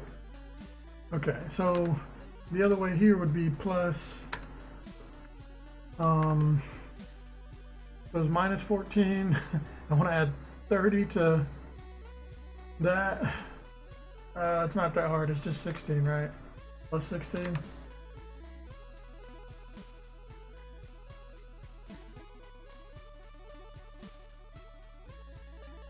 I feel like that's not right. 16 plus 14 is 30. Yeah, okay, it's right. Yeah, okay, it's where it's supposed to be. God, there's a lot of work to get there. Let me zoom in on it and see if there's any pixels mixing. It looks good. So it's in the right spot. It's drawing the whole thing on the surface, right? Everything's being drawn where it's supposed to be. Now I just need to do the bar actually filling in and all that crap. But at least we got everything where it's supposed to be. Wrong button. Okay. So we got that much figured out. And actually I did all that and I didn't even have to do that. Go figure. But honestly, I think it would be easier to just draw it all in here with the offset. So I'm going to do that. Technically, these don't have to be drawn to a surface, but I'm going to do it anyway. Alright, so the meter's at the bottom, the back is at the top, not back. Oh, that's right, it's all meter. It's just a different one. So it's 0, 1, and 2.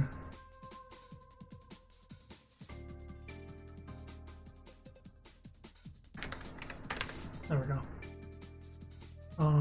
But where this is drawn on the x coordinate, it's going to be a variable.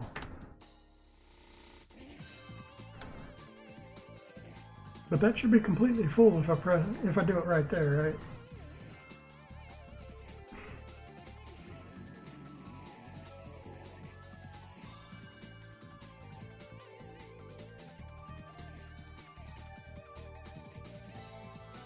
Yep.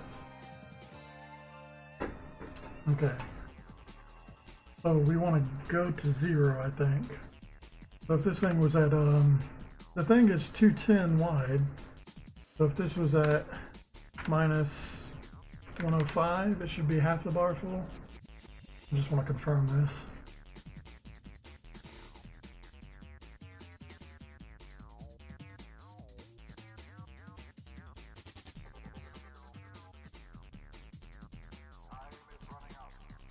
Yes, okay. Got that figured out.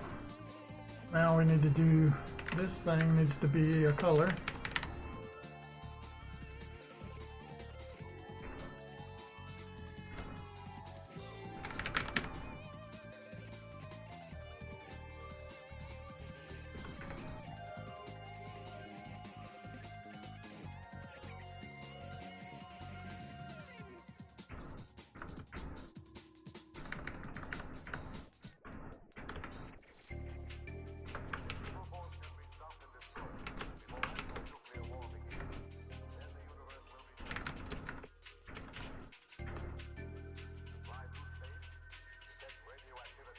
Okay, that'll make the skip to be the cursor color 1, and then the other thing needs to be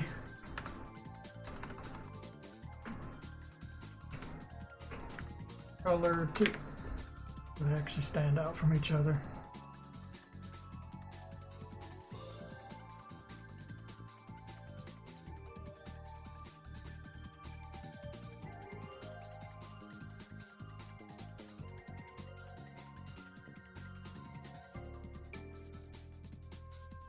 I'm gonna have it actually fill up, I think, which makes sense. That way it's easy to see it when it's not filled.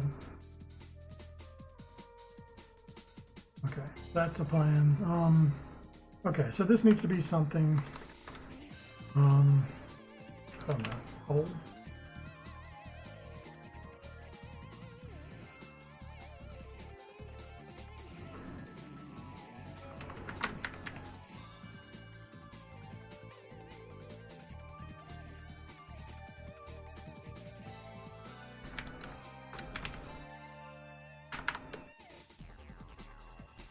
Actually, this needs to be, instead of 0, that's what we're going for.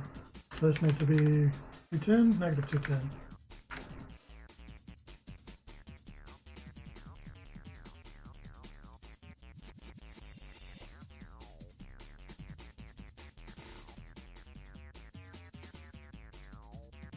And here we'll say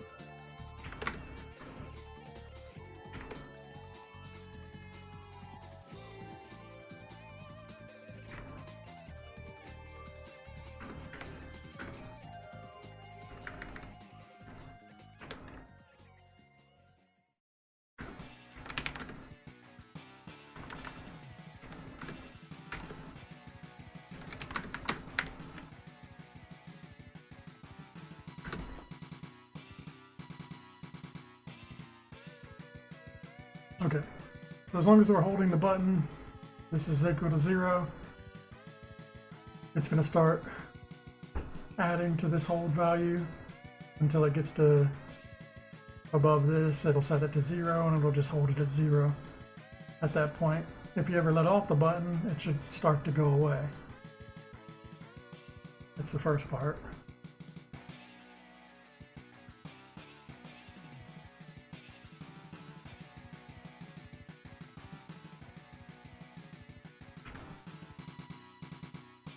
Okay, so there it is. If I hold it fill, okay. Could be the cancel button. Escape.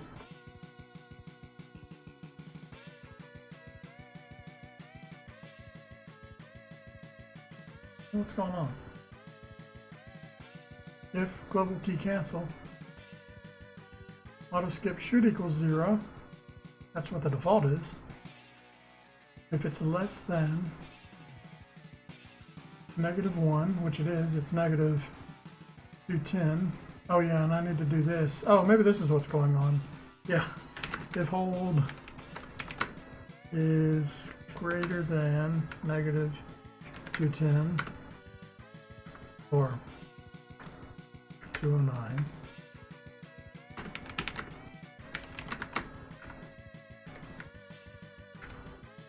There we go. Oh, equals 210. Yeah, I think what was happening is it was just subtracting, even though I didn't press any button. So I wasn't seeing it because we haven't actually got to something we'd actually see it on.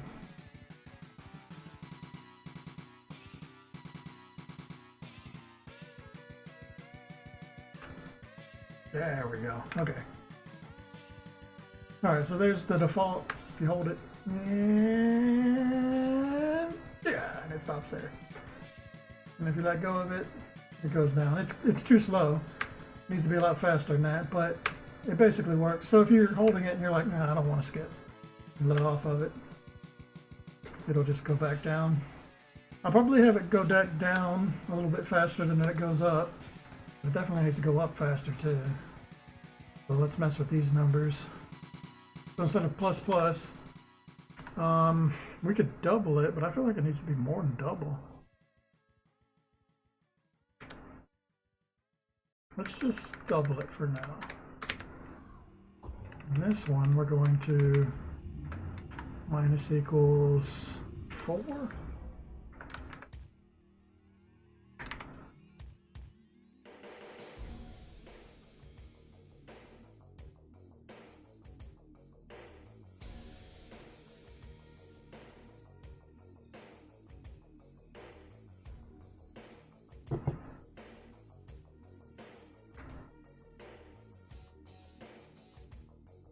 Okay, this is a little better. All right.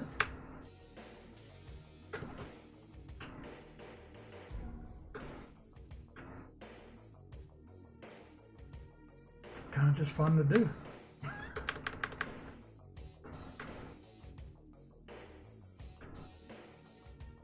think that's still too slow. I think that's fine. You don't want somebody accidentally skipping when they don't mean to. This gives them enough time to be like, oops, and let off the key or whatever they're doing. I think that'll be fine. Alright, so it's not quite done, but that is the basics of it.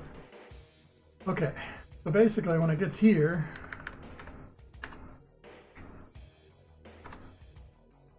this is when it does whatever it's going to do.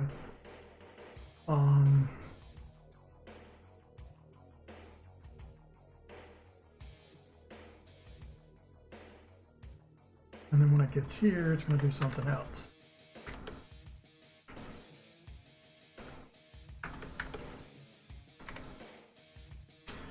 So I want to use, I think we've got to do like old alpha or something.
Okay, so this old alpha, it should, if you start holding the button, this is going to add up really fast so that it reveals the thing. And then if you let off of it, it'll just go away kind of slowly. Once it reaches the very bottom, it'll go away slowly.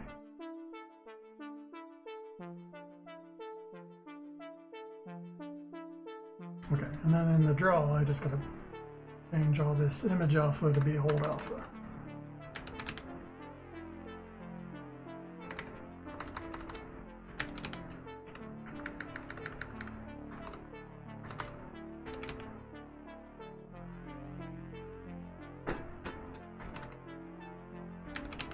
There we go. And it's off by default. All right, so that should work. You shouldn't even see it unless you press the skip button, then you start to see it. I might have to just make it appear instantly if you press the button though.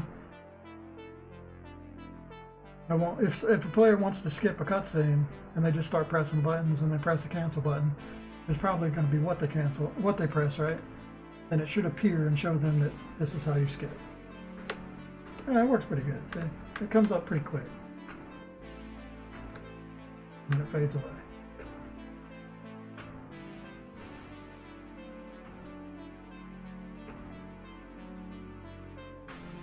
I'm going to use this skip thing for when I do cutscenes too, so we're planning for the future.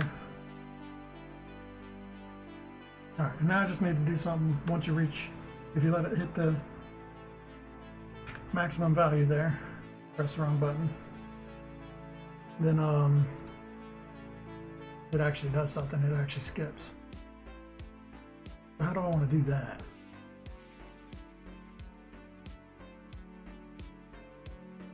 I'm thinking about just wherever we're at, just instantly going to this one so it fades out nice. And then it'll skip ahead to the next one, right? So regardless of where the text was, I think I want it to still fade out. Instead of just closing immediately. Just because it'll look nicer. So let's just say state equals 3.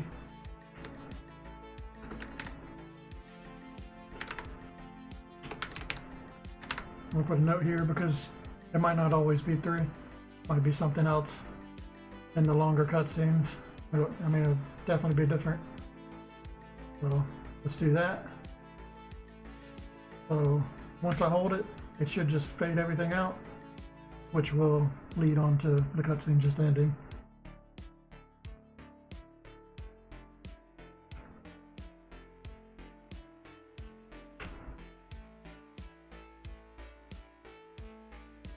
I also want it to just hold there, if that's true, because I don't want it to like go back down. I want it to stay where it was and then fade out.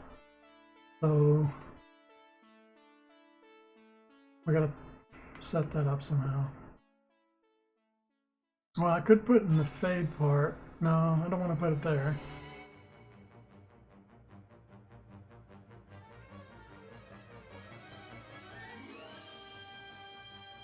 Oh, I know. I just don't just subtract it.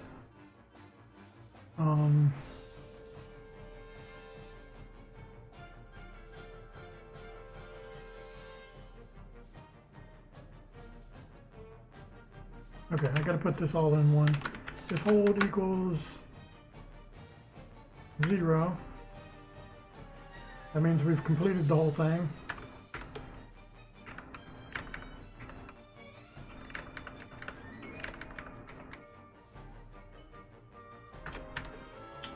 Hold does not equal 0. So if it ever gets to 0, it'll go to the fade out. And once you release the button, it won't subtract from it again. And it should just fade out naturally because the alpha level, oh yeah, I guess that won't fade out naturally because I had to pull this out.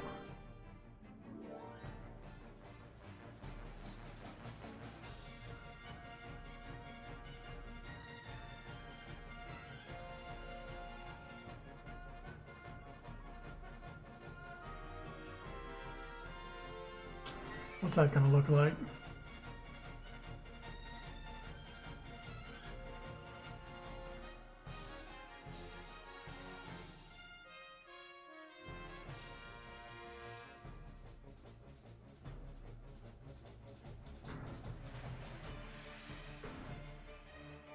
Okay, it doesn't do what I want it to do.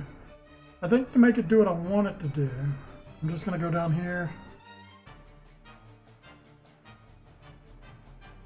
I'm going to say in this state,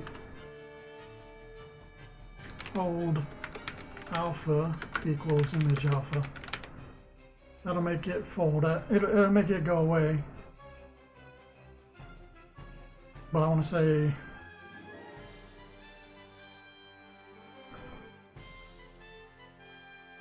maybe that's not the best way to do it, because if it's not on, that'll turn it on. I don't want to do that.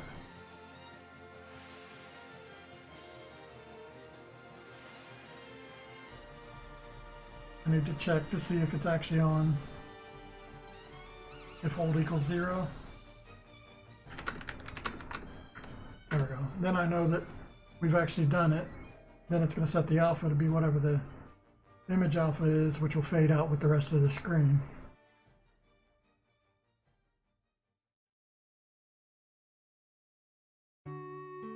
Otherwise, it's going to fade out on its own anyway.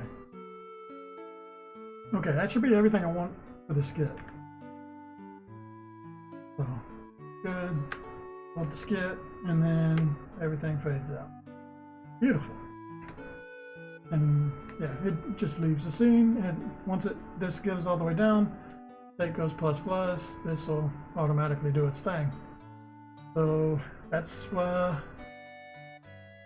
everything we needed to do for the skipping part. I'm gonna put a note here, fade out. Put a note here, fade in. So everything that happens in between is just like this. I'll just have to change the numbers so that it's easy to go through the states. These will probably always be the ones at the very end. I'll just change these for the longer cutscenes. But all the research ones will be the exact same as this. It's just how the text is drawn is the part that changes. Ooh. Okay, now I gotta do the lore part of this, which wasn't really looking forward to. I don't know what to do. I feel like this is the kind of thing I'd probably do better off just doing this while I lay in bed. I tend to be more creative then. I'm gonna look up my references to get an idea for how this is supposed to work.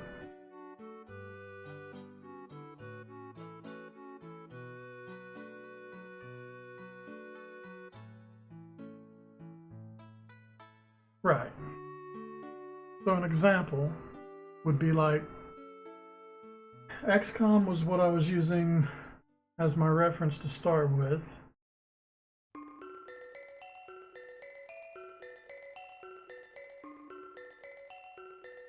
So yeah, this is kind of what I want.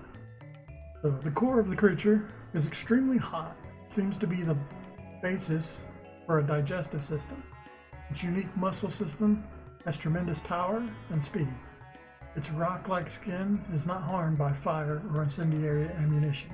So I just want to do something like that, a little autopsy report. Maybe the first line should always be whatever the, kind of like this, whatever we're doing, the autopsy of the creature. That seems kind of like a good idea. I could even do it in a different color, though that makes things a little more difficult. I don't know if I'll do that. I might just make the first line always be whatever we're actually doing, researching.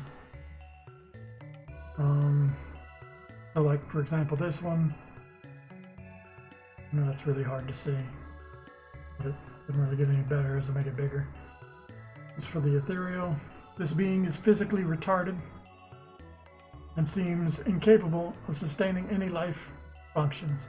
The muscles are severely atrophied and the internal organs appear to be underdeveloped.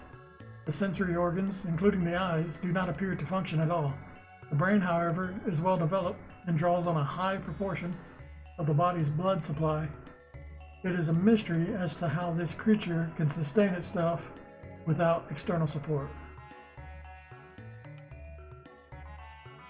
Okay, it's really just stating a couple facts, right? About the creature.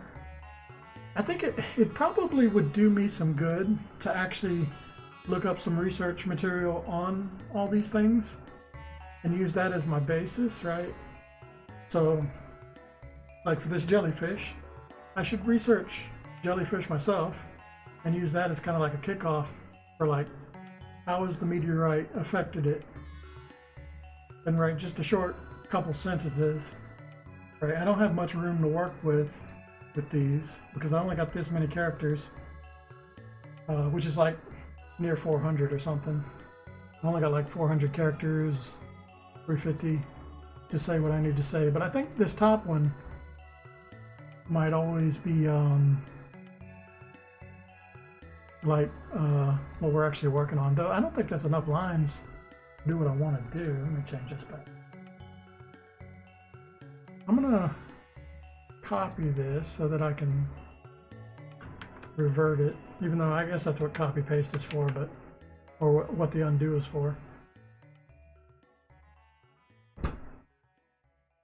This just makes me feel better about it. Okay, so what I'm thinking here is if I go here and I hit the insert key, I can just type what I want. So let's say we say jellyfish. I won't have enough to actually say the whole thing, right? That doesn't work.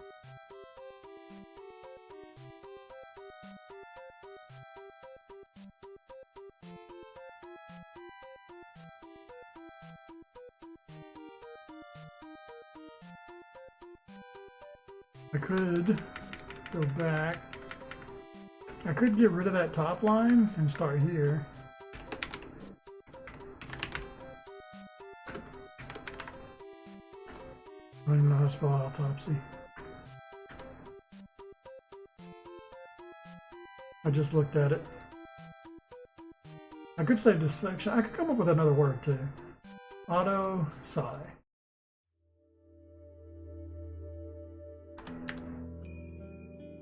That's just enough. Jellyfish autopsy.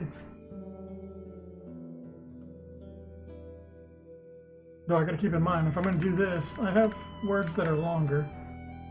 What's the longest word here? I think it's stingray. Stingray's 8. Jellyfish is also 8, so actually jellyfish is just as long. So if this fits, anything will fit in then this first line. Though also I keep in mind, not all of them have the triangle at the top. Really only applies to those because I don't have that much room. I need to pull up the sprites again.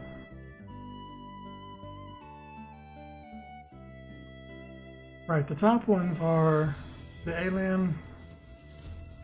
This is the eel, jellyfish, yeah, octopus, and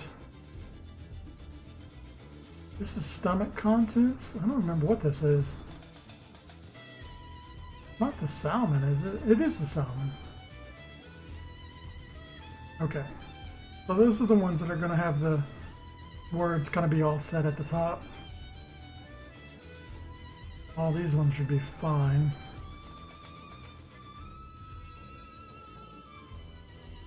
So,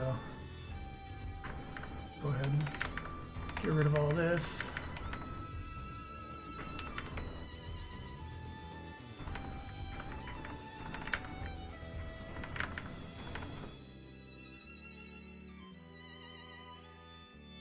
So that would work. I could do that. Maybe I'll do that. I could leave a space blank and then go on to the next line.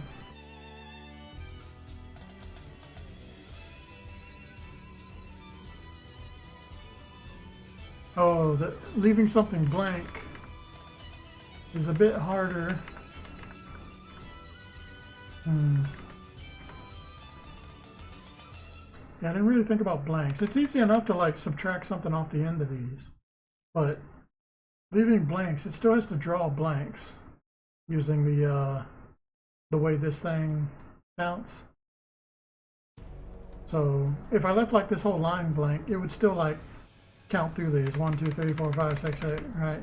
As it's drawing out all these blanks before it moves on to the next line. So I probably don't want to leave lines blank. This one I could just cut this off, but I do need to keep the N at the top. So let's do this. That's the best way to get around this, because then it'll go straight into drawing these ones, and it'll still be where I need it to be.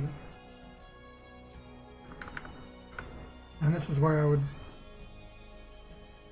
well, I guess that means I could just say, I could just do that with this too. Make this an N.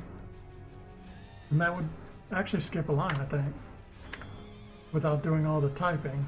And then it would go into the next one. That might work. I'm just gonna do some test stuff.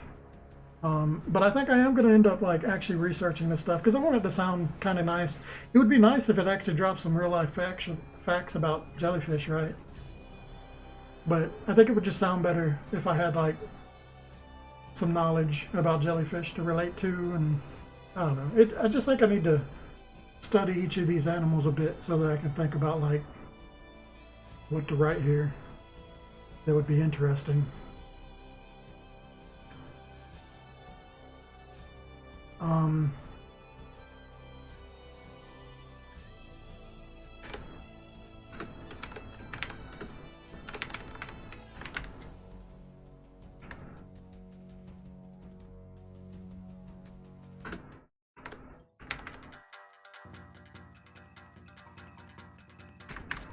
I just want to kind of like test this though before I go further, so I have a better idea. So if I subtract there, it should be completely fine.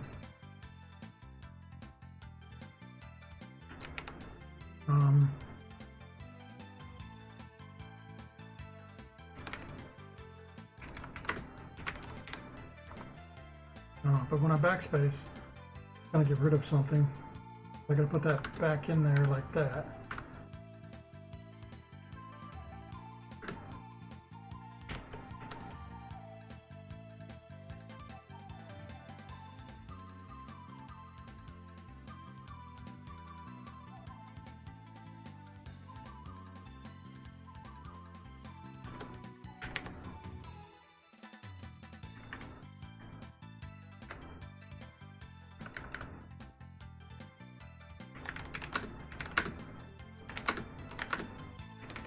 I have no idea what I'm writing. I'm just writing crap right now.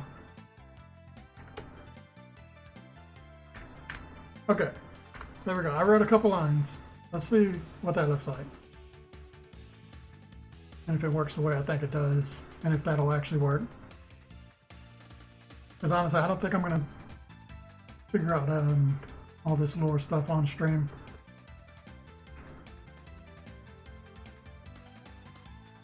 Jellyfish autopsy. I like jellyfish. They're really cute. How would you like to say hello? Okay, yeah, I mean, that works. So that means I probably want to get rid of this top line for all of them. I don't know. I might put it in for the ones where the triangle's on the bottom. We'll see. If I just had to like leave it with an N, that'll be okay. But it's cool to see that this actually works. Refresh. Oh crap.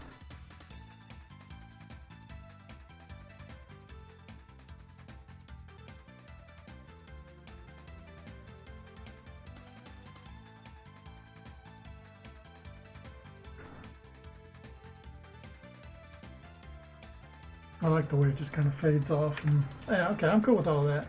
Okay, so this is how I'm going to do this.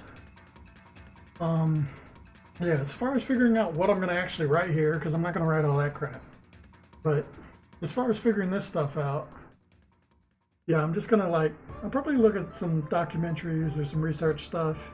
I'm going to find some like interesting facts, things that I can twist.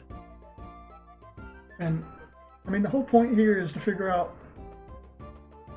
or to explain what's going on with these animals so you can kind of, the player, I can let them know what's going on and how the ecosystem is changing, and all these fish have become volatile and aggressive, right? So yeah, it's kind of like my challenge now is to figure all that stuff out for all these.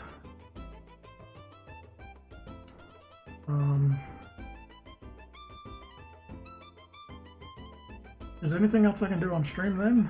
Because I don't think I'm doing that now. I'm going to do that later.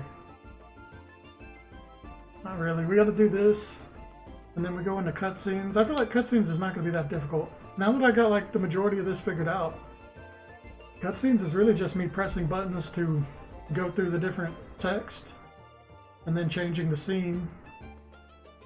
And the hard part is the last one, the animated one, which honestly I don't think it's going to be that difficult. Usually it's just like some subtle movement, but there's some more complicated stuff in there. So it might take me a little bit to do different cutscenes. I need to get both of those done before I can go further, because I need this cutscene stuff before I can do a progression stuff.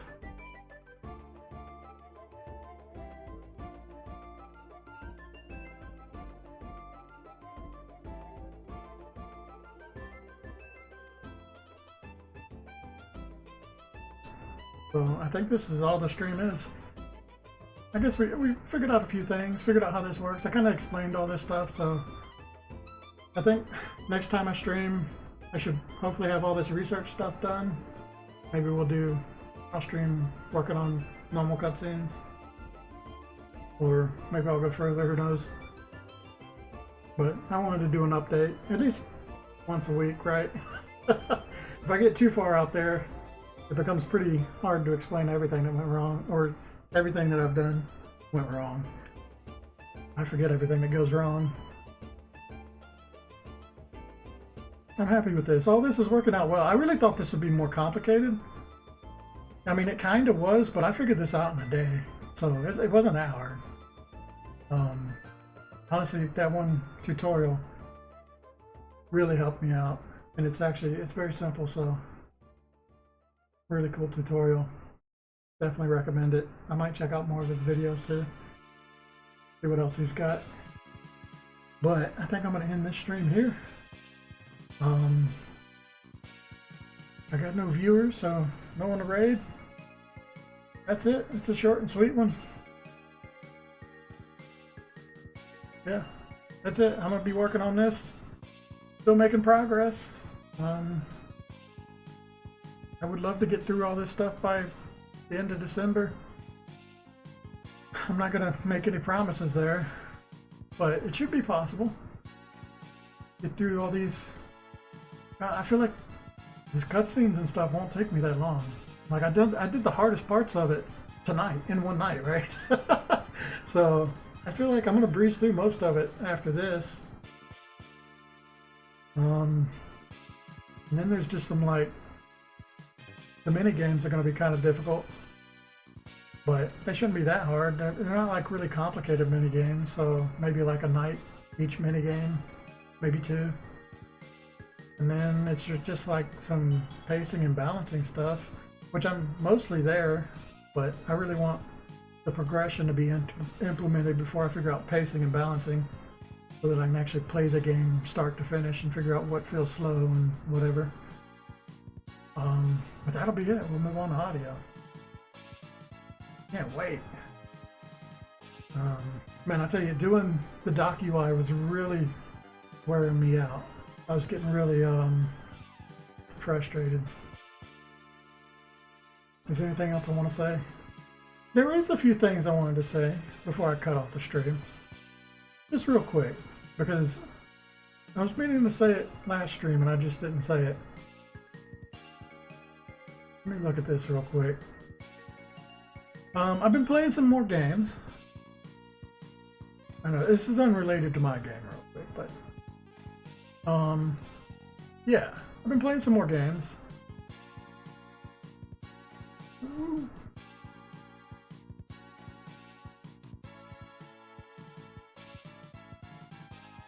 One was Grounded. I finally beat Grounded. I beat it a couple weeks ago. I just forgot to mention it. It was okay. I think the ending was kind of underwhelming for how much time you have to put in to get to the ending. I played it for like almost 80 hours, so I got my money's worth out of it. I didn't 100% it, but I came close. I did most of the stuff in it. But I think it was pretty good. Like, I'd recommend it. Grounded was okay. Another one I played was Ocean Permit. So this game, I played it for 30 hours. It's got a really lovely art style. Can't really see any screenshots here. But yeah, it's got a really nice art style. It reminded me of Secret of Mana, which is why I picked it up. Plus, it's a farming sim game, and I just love those type of games. Well, it's not really farming sim, but you know, like a life sim. And I'm just addicted to those. I think it's become my new favorite genre. I just like them. But this one was really slow. It felt like it dragged on a lot. Like by the time I completed the game, I'd never actually even purchased any property, and like I got all like the best tools. I got all the upgrades that like increase your economy in the game so that you can make money faster and work faster. But even by the end of the game, when I had all the best stuff, it still feels like I'd have to play the game for another 30 hours to even like unlock all the crap, because everything's just so expensive in the game. I don't know. I feel like the pacing on this game is just horrible. Plus the combat's like real sluggish and slow. Like, I feel like with a couple updates, this game could be really good, but the way it is now has just left me disappointed. And it was so weird that you play in this game, you play as like an alchemist, but you can never make potions that can actually benefit you in any way, which seems like the most mind-boggling thing, because that would fix a lot of problems where like you have a problem where it's just hard to get stamina, and even if you get better tools, which should fix that, it doesn't really. But if you could just make stamina potions, which makes sense, you're an alchemist, you're going around fixing everybody else's problems with potions. I don't know, it just seems like a weird thing. Or, you know, just a potion that helps you cut trees faster, you know, makes you stronger or something, right? Seems like an easy fix.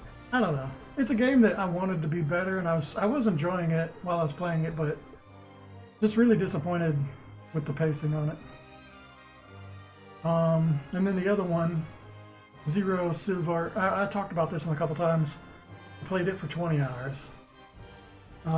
It's a Game Maker Studio game. And it's basically from Tarkov, only it's 2D and it's single player. It's really slow in the beginning. It's really hard to get going in it. But I was actually pleasantly surprised. The further along you get in it, the more fun it actually becomes. I really thought that, like, because it's an early access game, I thought everything would be front loaded. But it actually, like, once you finally get over like the slog of the early game, it starts getting like really, really intense in the later parts of the game. As you're like going through buildings, you've got like your night vision on, so it's hard to see, and all the monsters are like bigger and scarier. I actually had a couple play sessions where I've just had like a blast playing this game. That being said, it's still, I don't know. I tend to like avoid most early access stuff, and I'm kind of at this point here where I kind of want to stop and wait until it actually fully releases, and then revisit it again later, right? But who knows how it'll change by then. But I feel like I've gotten most of my playtime out of it, so that's done. I'm looking for like new games to play now, basically. But those are the games I've been playing. Just thought I'd talk about that real quick. Because I've been wanting to talk about it and I just haven't really mentioned it. I think that's really it. I'm gonna be working on this. I'm working like 7 days in a row, which sucks. So, but I mean, the good thing about every day I work, I tend to like, when I get off, I want to work on my game. It's the days off that I tend to like, just feel like not working on the game, and I feel like playing a game or just laying on that bed there and, you know, binging some sort of show. So that's kind of how I've been approaching things. So far this month, I've been doing pretty good. Well, last month, I only got, I think I did 19 of the 31 days, I think, was last month. Which is okay. I think as long as I get above 18, or I really want to get to like 20. I think 20 would be a good number. 20 out of 30. If it's 20 out of 30, that means I'm working like 5 days a week, which sounds like what I want to actually achieve. This month, I'm doing really good so far. I haven't missed a single day this month. And we're like 5 days in, 6 days in. So I'm doing good so far in November, but we'll see how that continues. I hope to like make up some of the days that I lost in this month, hopefully. Or not, December. I said November. So if I do that, I might feel better about the previous days. The whole calendar thing, I think, has been an amazing thing. Really recommend it. It's just, it feels really good to look at the calendar and just see, you know, how often I've worked. I've been recording it pretty well. Every day I do work, at least for a couple hours. I'll write it down on the calendar, and then I can keep track of it and see how I'm doing each month. I think that's been making a huge difference. I don't know, it's just nice to see it laid out like that, right? So yeah, if you're like me and you have discipline issues, I think that's a good step to take. Also, the part-time job helped out with that, because every day I come home from that job, I just really want to work on something so that I hopefully don't have to work that job ever again. Here's hoping. I didn't talk about Thanksgiving. I had a Thanksgiving, which was pretty good. I don't know. I don't know if I want to talk about this, but I didn't get a lot of support. Let's just say that. Basically, I don't know. There's no support. So it's all on me. I don't know. I don't want to talk about it. Would have been really nice. Be like I don't know. I don't know. I just gotta prove them wrong. I gotta be successful at it and show that it's not a waste of time. Hopefully it's not a waste of time. It's not a waste of time. I feel like this is what I have to do. Anything else would be a waste of time. That's how I feel. Honestly, like the last 10 years, well, okay, before this, before I swapped careers, that 10 years feels like a waste of time. Last 5 years, I haven't made any money, but I mean, that part sucks. But everything else, I feel like I've been on the right track at least. I just need to make some money. That's the big issue now. But, I mean, overall, I'm getting better. I feel like my mood's a lot better. I'm doing what I want. I don't know, I'm kind of rambling at this point. But that's part of what this stream is. It's not just the game dev thing, it's something for me to air my thoughts, my journal. So, I gotta talk about it. Okay, but that's it. I'm gonna stop wasting time. Later.